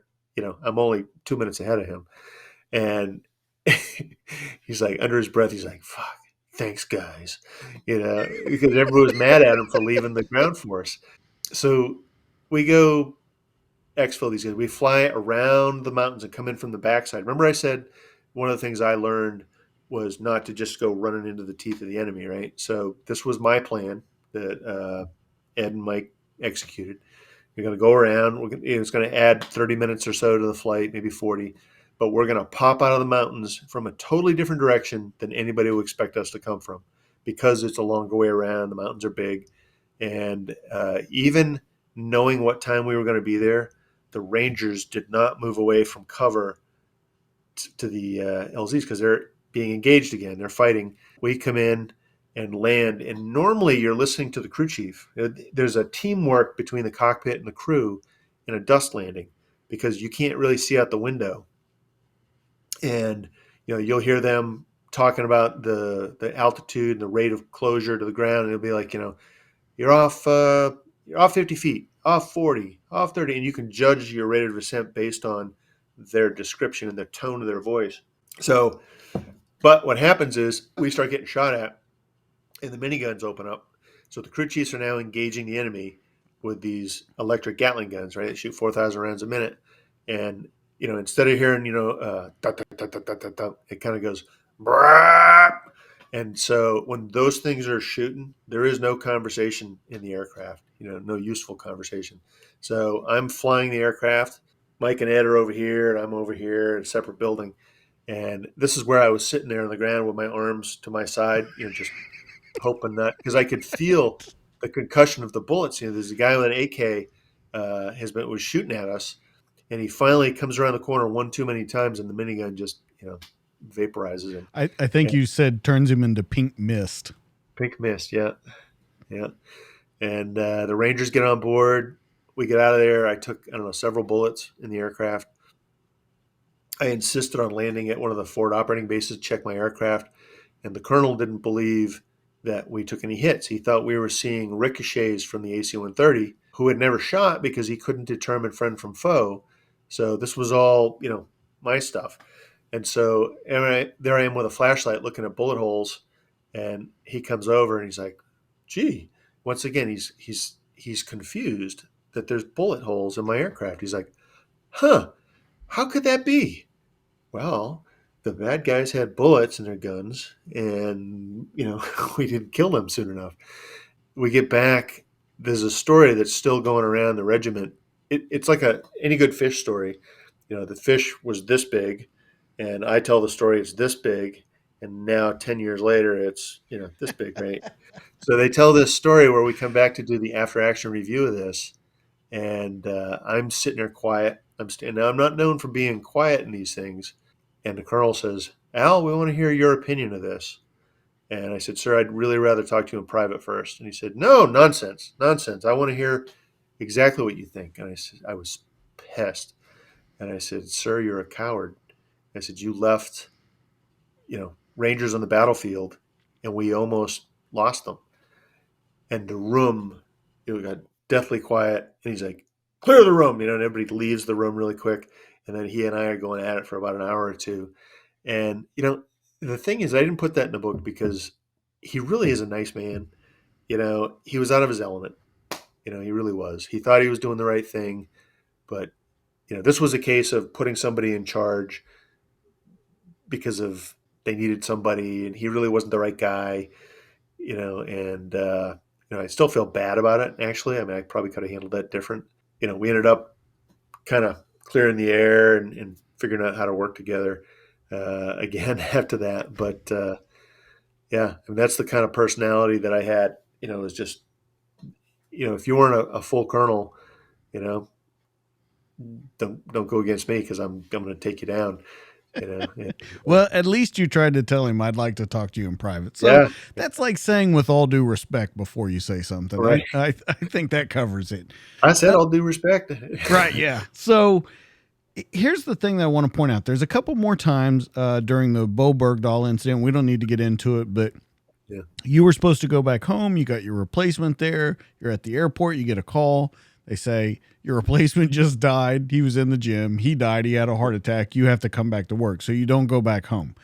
Right. When you do come back home, though, you point out in the book that between all of this stuff, everything that you're dealing with over there, then you come here and you have new stuff to deal with. When you come back, you say, as the deployments, as the job, as the career went on, it was less accommodating to come home. It was less like coming home. It was more like you were just there to do damage control to fix things. Let's talk about how you're dealing with that, and then coming home when you should be decompressing and dealing with everything that's going on at home. Because I want to point out there were some times that were really crazy, and I'm talking about like Thanksgiving dinner. Now we're moving forward into like 2010 and stuff, but Yeah. at Thanksgiving dinner, when you get threatened with a hammer, when you're living in a room, when you're home in the back of the house with the dog locked in this room because you're scared or worried, not, I don't know, scared would be the thing, worried that something is going to happen at night. You got to explain to me what's going on with you, because I just can't imagine coming home from that to this. Yeah. That's very complicated. That's like its own 3-hour block. But she at this stage of the game, she is fully absorbed in alcohol, and methadone was her medicine. She also did fentanyl patches and stuff. So she was losing her mind. And I say that in that reality was becoming something that she just wasn't grasping. So she seemed to think that life was a Law and Order episode. I took her to the hospital one time, and the nurses were pissed at me, right? And I took some of them aside. I said, why are you treating me so poorly? And they said, well, you do this and that and whatever to your wife, these terrible things. And I said, really? You think that I did that? I said, I'll tell you what. I said, if that doesn't sound like a Law and Order episode to you, over the next day or so when you're dealing with her, ask her, I gave some scenarios of maybe some episodes I'd seen. And I said, and I came back and they were like, you're right. She's totally living in a fantasy world. She said at one point, she got mad at me in an argument at this stage of the game. And she said, go ahead, hit me. I'm like, I'm not going to hit you. And she goes, and she just kept going with it. If you do, my lawyer's going to get, the photos out. I'm like, what photos? And she goes, the last time you did this to me. I'm like, okay, first of all, there's no lawyer. There's no pictures. There's no way I wouldn't be in jail if I did something like that. And she just lost it. What you were referencing, one night we're in bed and she says, tonight I'm going to go in the garage and get a hammer and I'm going to kill you in your sleep. I'm like, okay. So I got up, went to the back room with the dog. I pulled out my 45 from the gun safe. And I was like, if she gets through the door, the locked door, I'm going to call 911. All right. So if she tries to get through, I'll call 911. If she gets through, I'm going to kill her. I mean, that's where we, in our relationship, that's how. So when you asked, how do I deal with it? Well, I wasn't dealing with it. It wasn't until somebody introduced me to Al-Anon that I felt any control, because I felt out of control. It was actually, I went to the regimental psychologist and asked for help. I was like, how do I handle this? Because one of the things that, remember earlier you talked about, I had the quotes from Homer from the Iliad, and I also talked about the Bible. One of the things that didn't get in the book, and I'm disappointed it didn't get in there, is I had a thing. I shook my fist at God, right? And it's like, I would pray and I would hope that I could get through this, and she would come to her senses. And then, I don't remember what she did. It might have been the hammer incident. And I remember literally, like in a movie, shaking my fist, at God. It's like think Moses, and I swear things got worse. they got worse. It's like, hey, don't shake your fist at Yeah. God.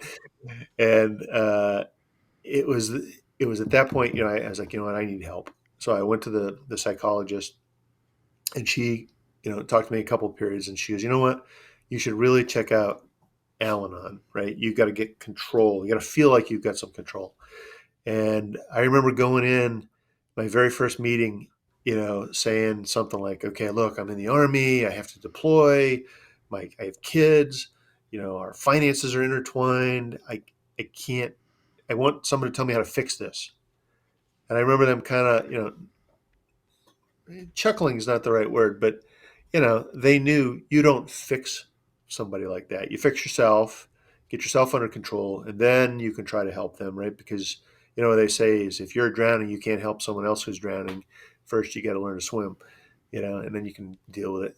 I'm glad you brought that up though, because that was going to be my next question that I asked you was, all these years you fixed all the problems. And even let's go so far as to say, whenever you said you were going to deploy, you said specifically, all I wanted to hear was, yes, it's cool to deploy, or how can I fix it so that I can deploy?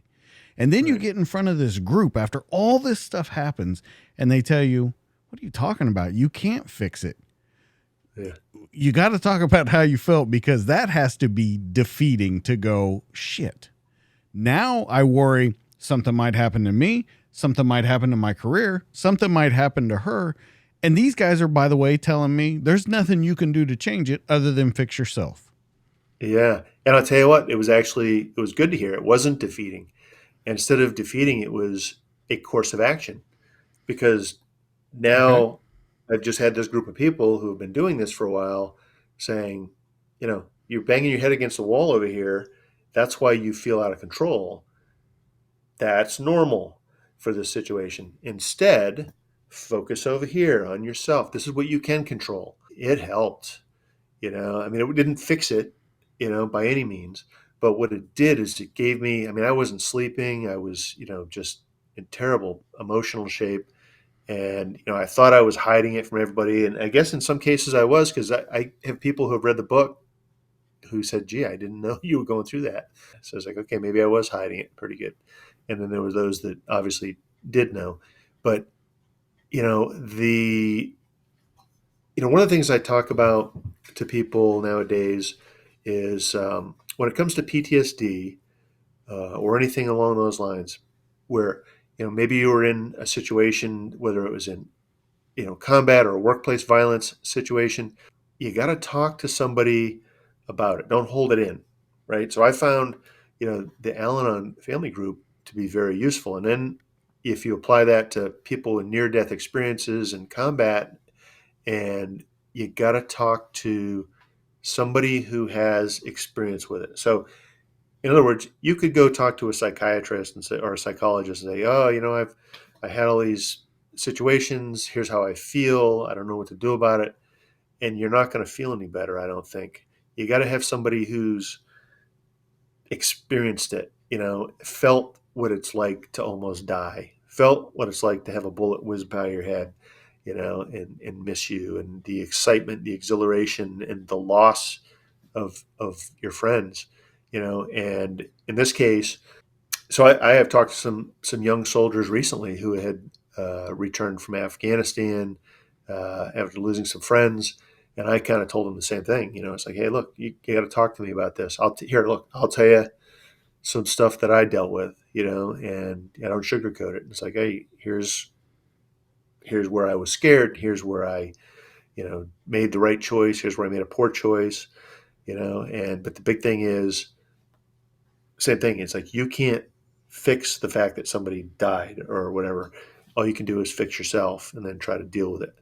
And it seems to be pretty good advice. It's the guys that's what helped me through the Al-Anon thing is these other people who were experiencing the exact same situation, other than they weren't in the military, but, their family member, whether it was a husband or a wife or a son or daughter, were getting, DWIs, accidents, whatever else was going on, loss of control, loss of job. But talking about it really helped me, and that's what Al-Anon did for me. It gave me control again of myself. And, Linda, it was kind of interesting. She noticed that I improved and that she like picked up the pace, if you will, to try to bring me back down because she was trying to get me to leave, and this is something that, she went into rehab a couple of times and probably two of the rehabs, she actually came out and I thought we were good. She might have lasted a month. And this is where she would tell me what she had been thinking, what she had been doing. So this is how I know, when she was trying to drive me away or when she, whatever. And she just felt like if I left her, that would be the completion to prove that she was a failure, a total failure, which her mother always said she would be, that abusive relationship. When I finally, so Linda had 3 DWIs, right? And they had never completely gone through. I think the first one, she got a restricted license because she still had a job. And the other 2 never made it to court because they kept doing continuance, and she died before that time frame. Jeez, that was something. Well, everything that you just say there brings up 2 questions. One, we had mentioned it a little earlier about PTS. She said you had PTS. You were even asked by some people in the command, are you suffering from PTS and things like that? When you started going to Al-Anon and you're talking to these people, did you realize that you actually did? Because throughout the book, you say, no, it wasn't PTS. Did you realize that maybe you were feeling PTS, not only from everything that was going on with Linda, but with what was going on all these deployments? Did you realize that maybe you did suffer a little bit from it? Yeah. But, I think mostly it was from the family relationship, with Right. Linda. The other stuff, here's the thing, right? So the military trains you to deal with that stuff, right? And I don't mean the emotional side. I mean, they teach you how to react to the enemy, how to, Right. deal with an emergency in the aircraft, and you practice it. And I've even told my current wife, Patty, that there are times where, maybe I'm down in Manhattan, right? I'm in the subway. I was in the subway one time, and I wasn't sure if I was getting on the uptown or the downtown. Or it was confusing, and I knew that if I got on the wrong train, I was going to end up in the wrong part of town alone, and it bothered me. Like I didn't want to end up there because I knew it was one stop where you could get off, but you couldn't get back on, and it's like, so if I go on this and it's the wrong train, I'm screwed. Not like someone's going to kill me or something like that, but I didn't want to chance it. And I remember just feeling very out of control and anxious. Like my it's like something out of a movie. My breath picked up, my heart rate, and I got on the train, and it was the correct train. And I was like, once I had a chance to process that, I was like, wow, what just happened there with me? And what I've learned about myself is that one of the reasons I like being a flight lead is that I was the one in control. I came up with a plan. I led the plan. I executed it to the way that I would do it. And when I am in situations that, especially could be life or death, or at least life, limb, eyesight kind of thing, I want to be in control. I don't want to be the guy that's having someone else tell me how to do it. And training is what makes that happen, right? And the thing with Linda, and this is what I'm getting at here, is that I had no training on how to deal with somebody with addiction, Absolutely. And that's why the Al-Anon group was so good for me. But when you say that, that you want to be in charge when it's a life or death or whatever, because you're in charge, you make the plan, you do this. But it's also completely on you if that plan goes fucking sideways. We Yep. can agree to that.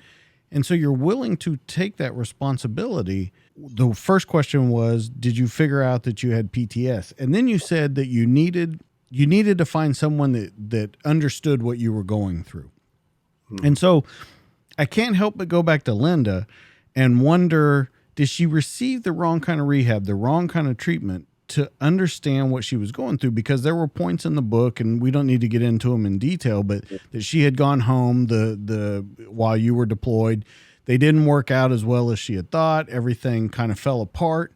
And then in 2012, she loses her dad, and then a month later loses her mom. Right. So when you look back on it, do you ever go, wow, maybe she never figured out someone that she could talk to that would understand what she was going through? Because as we pointed out, you grew up in a pretty healthy family and stuff. Do you think that might have been part of the problem with her with rehab never really sticking? Yeah. Yeah. And here's what I've learned in hindsight, right? Is that several psychologists or psychiatrists diagnosed her with bipolar disorder, right? But it never quite, she didn't really have all of the symptoms, right? She was taking Prozac, for depression. And then, with bipolarism, they do, I think it's lithium or something like that. And she didn't want to do that. She said, I don't have bipolar disorder. Well, after she died, and I'm driving across country to my next training event, to learn how to fly the UH-72 helicopters, I'm listening to the Jodi Arias trial, right? So this was like on, it was a nationally thing. This girl, she killed her boyfriend, stabbed him in the shower after sex, and then, shot him after he was dead, and then tried to throw everything in the washer, right? And she had borderline personality disorder, which, if you look at the symptoms, are very similar to bipolar, but there's different treatment. And essentially, everything that Linda did falls under the borderline. Had she been diagnosed with that, because it's so close to bipolar that they just kept going, oh, she's bipolar. All we have to do is give her lithium, she'll be okay. But if lithium doesn't work for borderline, and Prozac makes it worse, which is even kind of more ironic. So if that's what she had, then she was getting the wrong medical treatment. She was manipulative enough that I think the last therapist that she had, we went in for therapy sessions together, and she would say, "Hey, can you go out to the car and get my Diet Coke?" Right? And I'd go out to the car, I'd come back, and the therapist would be hostile to me. So she was obviously telling him something about me when I was out of the room, so she could even manipulate this professional. Well, I want to talk about as the end came for her, because it was a pretty poignant part of the book. There's no benefits remaining. You guys have kind of reached the end. You've moved out. And the story is, you go to the house because you're going to check on it and possibly get in the mailbox and stuff. But you don't want to go there in case someone's not kind of body camming you or is a witness for you that you didn't do anything wrong. Right. So can we go into that story a little bit? You have your son Steven on the phone, and if you would kind of walk us through it, but there's something that really stood out at the end of it that I want to ask you about. So can you kind of walk us through that story?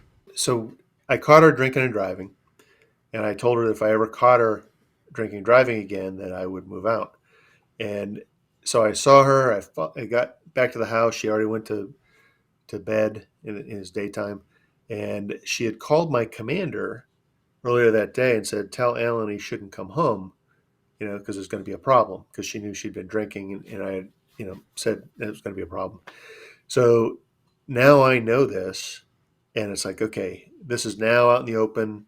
This, you may have just destroyed, my reputation, my career, everything. So, I grabbed the dog, my changes of clothes, that kind of stuff, and I moved out. And every day she would call me, I don't know, 4 or 5 times a day and say, "Come home. I want you to come home." And I would say, "No, I can't, not till you get help, stop drinking." And so I wouldn't tell her where I was. And she, like I said, she called constantly. And so I made sure Yeah, I was looking for a place to stay. I was in an extended stay hotel, and I was looking for an apartment or a house to rent. And I made sure that wherever I was after she called, I would like use my credit card somewhere. Buy 5 gallons of gas, buy a gallon of milk, whatever, so that there was electronic proof that I was not at the house if something were to happen. Then one day, she called me one night and she said, "You need to come home or I'm going to kill myself." And I was like, "You have no means to kill yourself. I'm not coming home." I said, "I love you." And she said, "I love you. Bye." And the next day, there were no more phone calls. So I'm like, I don't think she's dead, but you know, this isn't normal for her. So I had purchased a little one of those little pocket recorders, voice recorder, and I stuck that in my pocket.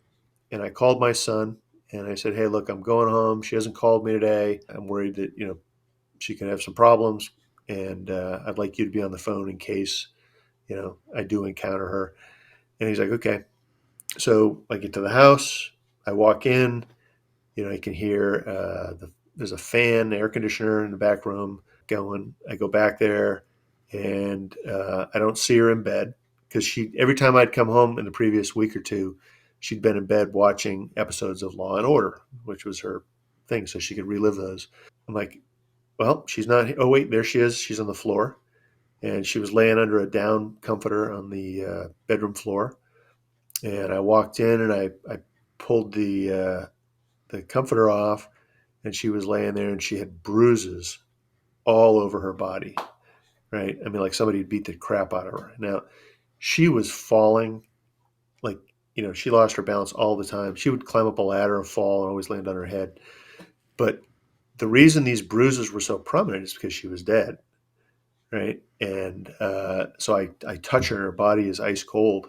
And it's like, "Stephen, I got some bad news. Your mom is not alive, and I got to get off the phone. I got to call 911." So I call 911. I say, "Yeah, my wife is dead on the floor." And the call taker says, "Are you sure?" Which is probably a reasonable question. And I said, "Listen, I'm a soldier. I've spent a lot of time in combat. I know what a dead body looks like. She's dead. And like, can you turn her over?"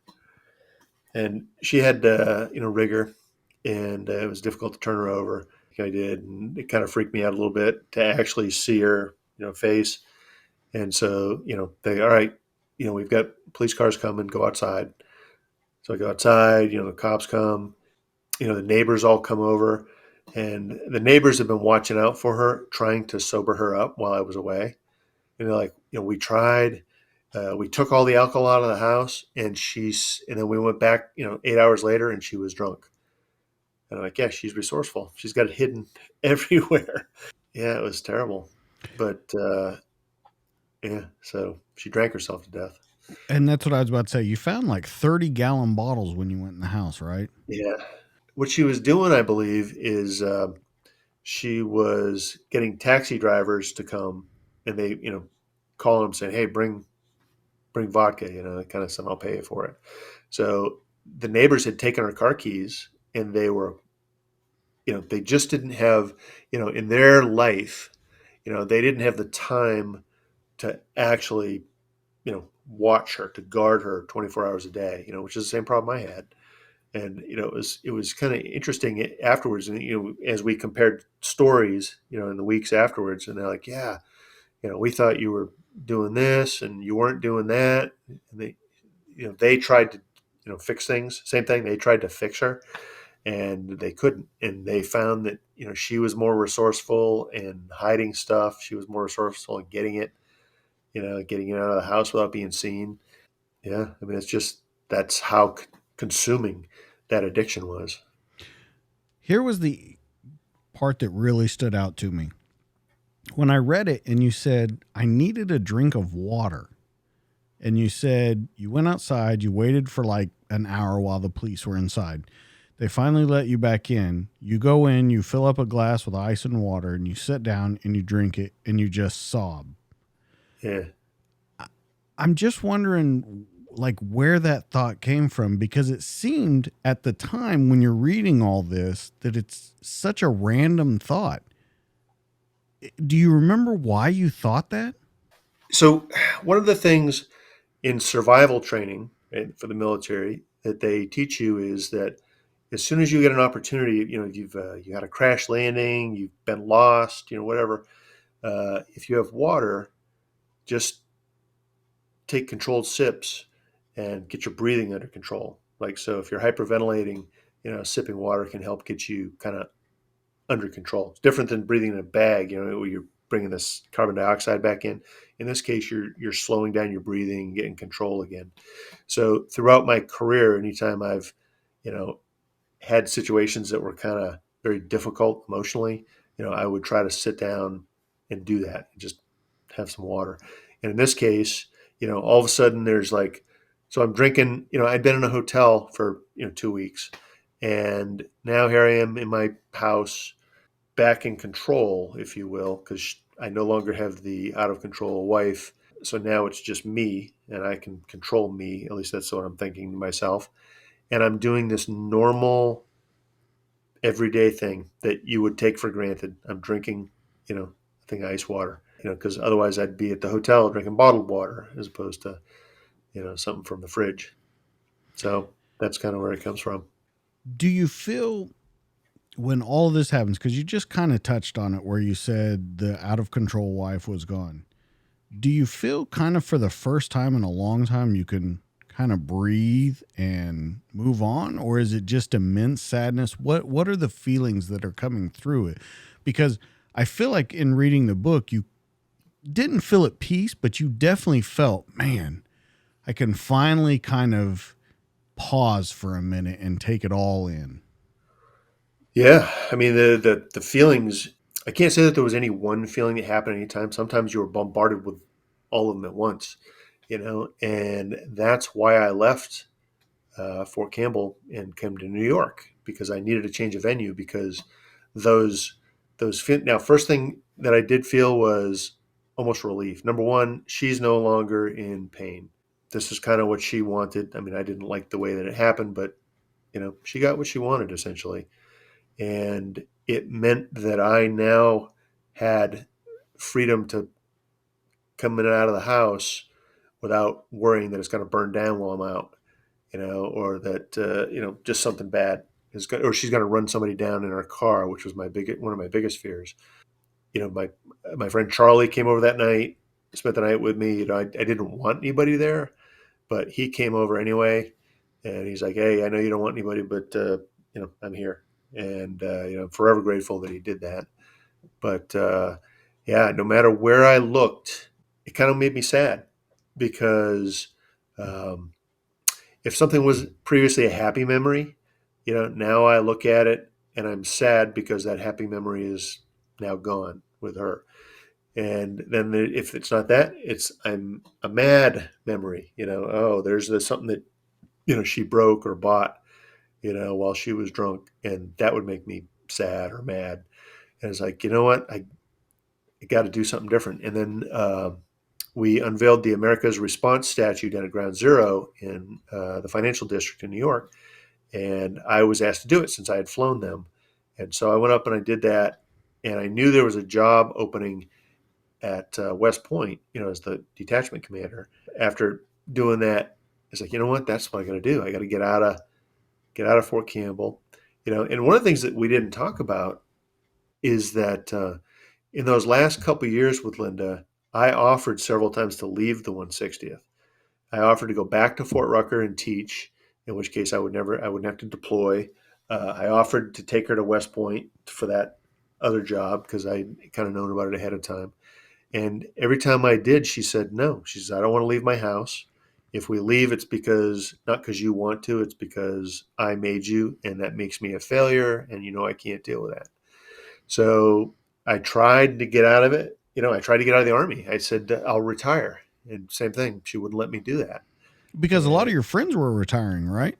yes, they were, because they were in similar situations, not quite to the extent that I was, but they had situations where they either had a child that was acting up and was not doing well, they were deployed, or a wife that said, it's either, the Army or me.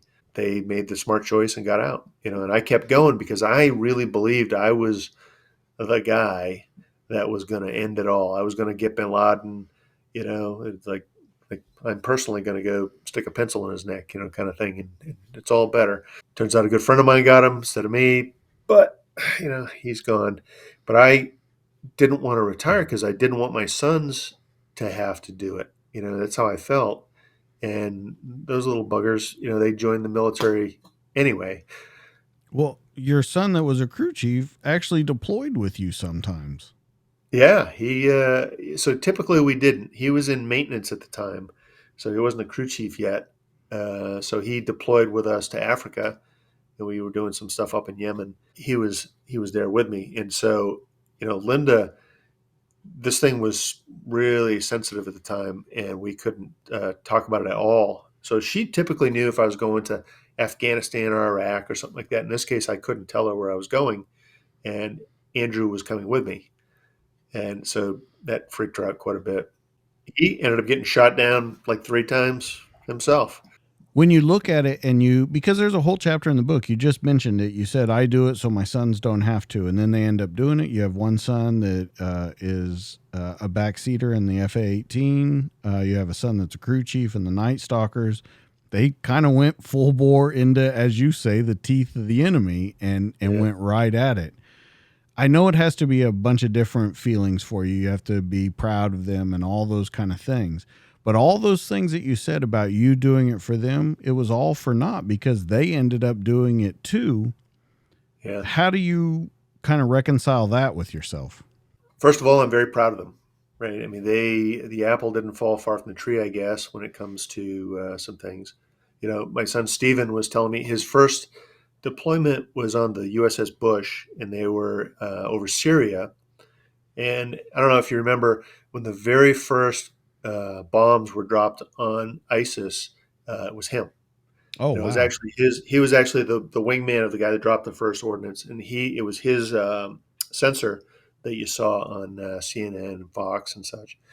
And during that deployment, there was a lot of shooting going on, and he tells me this story where he's like, "Yeah, we went Winchester, which means you've used up all your ammunition."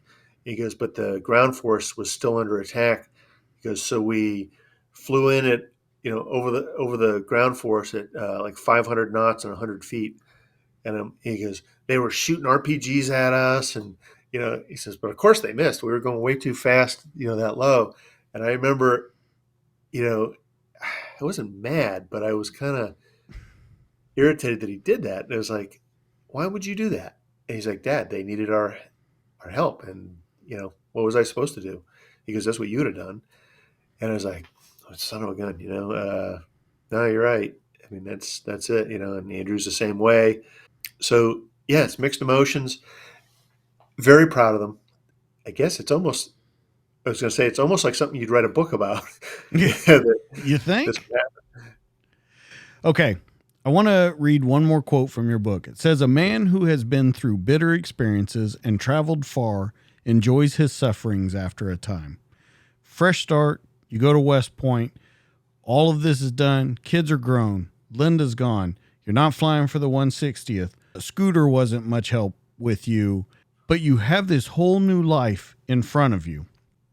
You come to West Point, and I don't know if it's immediately, but you're asked to be a leadership mentor, and you just kind of just start over.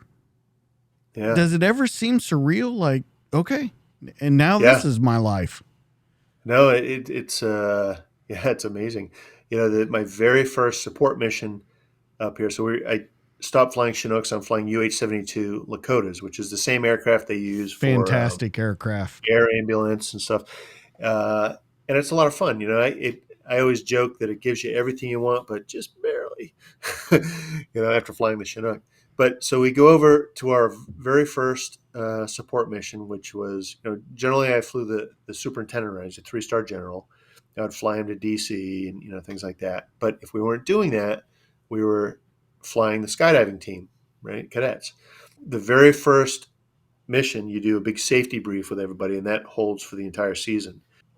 we fly over, we land, we shut the aircraft down. I'm walking over to the group, and these two cadets come up, and they're super excited to meet me. They know all about me already because Ed, the guy that was with Mike in that shoot 'em up mission, is has been there, and he's been telling them, "Oh, when Al gets here, you're gonna love to hear these stories or whatever."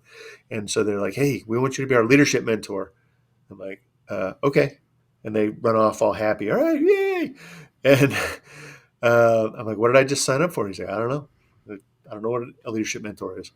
Well, it turns out it's giving them advice on the career in the Army, what it's like because they were seniors and they were going to go out and they were going to be pilots actually. Give them advice on how to deal with warrant officers and how to deal with platoon sergeants and family members and such.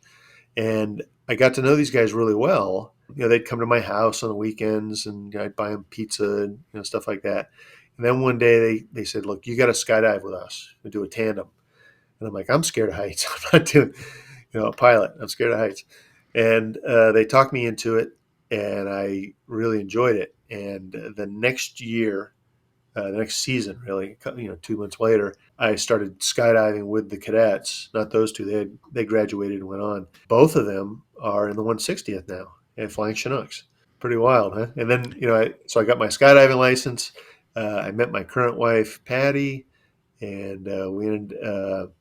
Just my life just totally turned around. It's just amazing, the change. And I talk about it. At the end of the book, sitting on my deck, I look out. I live. You know, they say it's upstate New York. It's not really. It's about 50 miles north of the city. But I live on a couple acres of wooded property. I got a little pond, and I just sit up there and go, damn, I'm okay. In all respects. Well, I have one question because I want to keep your new wife's and your relationship pretty private. There's not a lot. I had one question though in reading the book. As you guys meet and you just kind of met to talk and be friends, you were trying a couple different things. You realize that you like her. Are you super nervous going into that realm again, or you just don't want to deal with it, or did it seem like this was a whole new leaf too? No, I don't like being alone, and she is just the perfect person for me. Everybody knows Patty. She always got a smile. Just Optimistic super. like you. Oh yeah, yeah, and we make a good team. Yeah, I wasn't scared at all. Because she was such a wonderful person, it was easy, to fall in love. So I think if that hadn't happened, if I didn't feel like I was in love, I was just forcing a relationship. Yeah, that would be kind of scary. But no, this was great, and she has three kids from her previous marriage who were great, and they get along great with my kids, and it's just a lot of fun because I was able to help her in a couple of situations with them because I'd already, my kids were older, so I'd already experienced some things that they hadn't yet. So I was able to help out, with some advice, like, oh, you might want to try this. So, Well, it was a. I can't tell you enough how much of a fantastic story it was. What's next for you? well, I just signed a contract to write a second book, and it will be similar in nature as far as it's global war and terror kind of stuff, but minus the family drama. Linda's story's been told, but in this case, this book, the missions that I talk about here, most of them have made the news in some form or fashion. And so, as you're writing a book, trying to get something that people might be interested in, it's like, oh, Anaconda, yeah, I know about that, or oh, Bo Bergdahl, didn't Obama just get him back or something?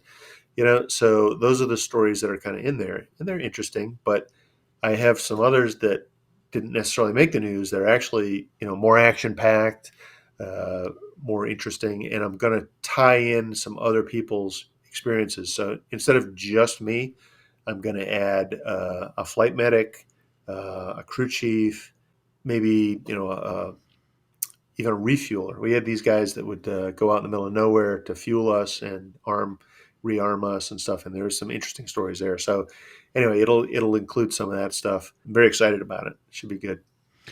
All right, where can people find the book and where can they find you by social media, anything like that? Yeah, so you can buy the book at Amazon is the easiest place to get it. Just type in Razor 03 or Alan C. Mack, it'll pop up. It's in hardcover right now, Kindle, and I recorded or narrated the audiobook. So that's available on Audible, which you get through either the Audible app or through Amazon. I've got a website, alancmack.com, a little bit about me and some of the other things. And then the other thing is on social. My wife is helping me. She used to do public relations for the American Cancer Society, and then she just retired after 20 years. So she's like, all right, I'll help you out, marketing and stuff like that. So Instagram seems to be the thing right now that we're interested in. That's Alan C. Mack 2015, on Instagram, and I encourage people to go there because we're looking for followers because it does help with the marketing. It's pretty interesting. It does do that. Well, I can't thank you enough for coming on the show. Guys, this was a little bit of a longer one, but I'm glad that we got to talk about everything that we did. And believe me, in everything that we talked about, we didn't even come close to scratching the surface of the book. There's so much more in there. You really need to check it out. Now, you know where you can find Al. Let's talk about where you can find me. As always, you can find me on Instagram, the DTD_podcast. You can find me on Facebook at the DTD podcast. And you can find me on YouTube, where all these conversations are in video form. But your one-stop shop, it's going to be dtdpodcast.net. Al's got his own page. He's going to have his links there where you can get the book. He's going to have photos. He's going to have everything about this episode that takes you a little further into the story than we actually got to do. Now that you know everywhere you can find me, let's talk about our sponsors. First, let's talk about coffee. Police Coffee. You know I love them. It's my buddy out of Salt Lake. Police Coffee is an officer-owned business, and it's dedicated to crafting the finest coffees and blends and shipped as soon as they're made to provide you with the freshest coffee available. Each batch, it's roasted fresh by people who know what it means to stay vigilant, and their specialty coffees do not waste one drop when flavor is concerned. Their coffee's some of the best around, and it also serves an important cause. We talk about it every week. They give back to my community. 50% of their profits goes towards helping family members of police officers who fell in the line of duty. And I gotta push it again. One Ranger. It's the newest flavored coffee you're sure to love. It's flavorful, medium-bodied coffee with a smooth and sweet pecan flavor. You know, pecan coffee is probably one of the best combinations in the world. Its rich, sweet, nutty, and buttery flavor cuts right through coffee's natural acidity to give you a smooth and satisfying coffee experience. Go to policecoffee.com. You can order that. You can order whole bean, ground, K-cup, anything you want. DJK10 will give you 10% off your order. Now let's talk about my buddy Mack and the Mack belt. Hand-cut, veg tan, full-grain saddle leather dyed to a classic saddle tan. It's contoured with black UV-resistant parallel border stitch, and it's handmade right here in the USA by veterans. It's designed by a former Special Forces operator. As we all know, Mack was a Navy SEAL. It's perfect for everyday wear or any over-the-waistband or inside-the-waistband everyday carry. It's the finest quality American craftsmanship, and it positively impacts military charities. You can go to MackBelts.com. Make sure you do it. Check out the buckle while you're there. It's a brushed steel D-ring, and it can be added to any Mack belt for a discounted price or purchased separately. Make sure you go check out our sponsors. It really helps out the show. PoliceCoffee.com. DJK10 will give you 10% off your order. And MackBelts.com to pick up the toughest and best belt on the earth. Guys, that's going to be it for this week. Thank you so much for stopping by. Make sure you come back next time to hear the next story. That's Al. I'm DJ. This has been the show. We'll catch you guys on the next one. See you later. See ya.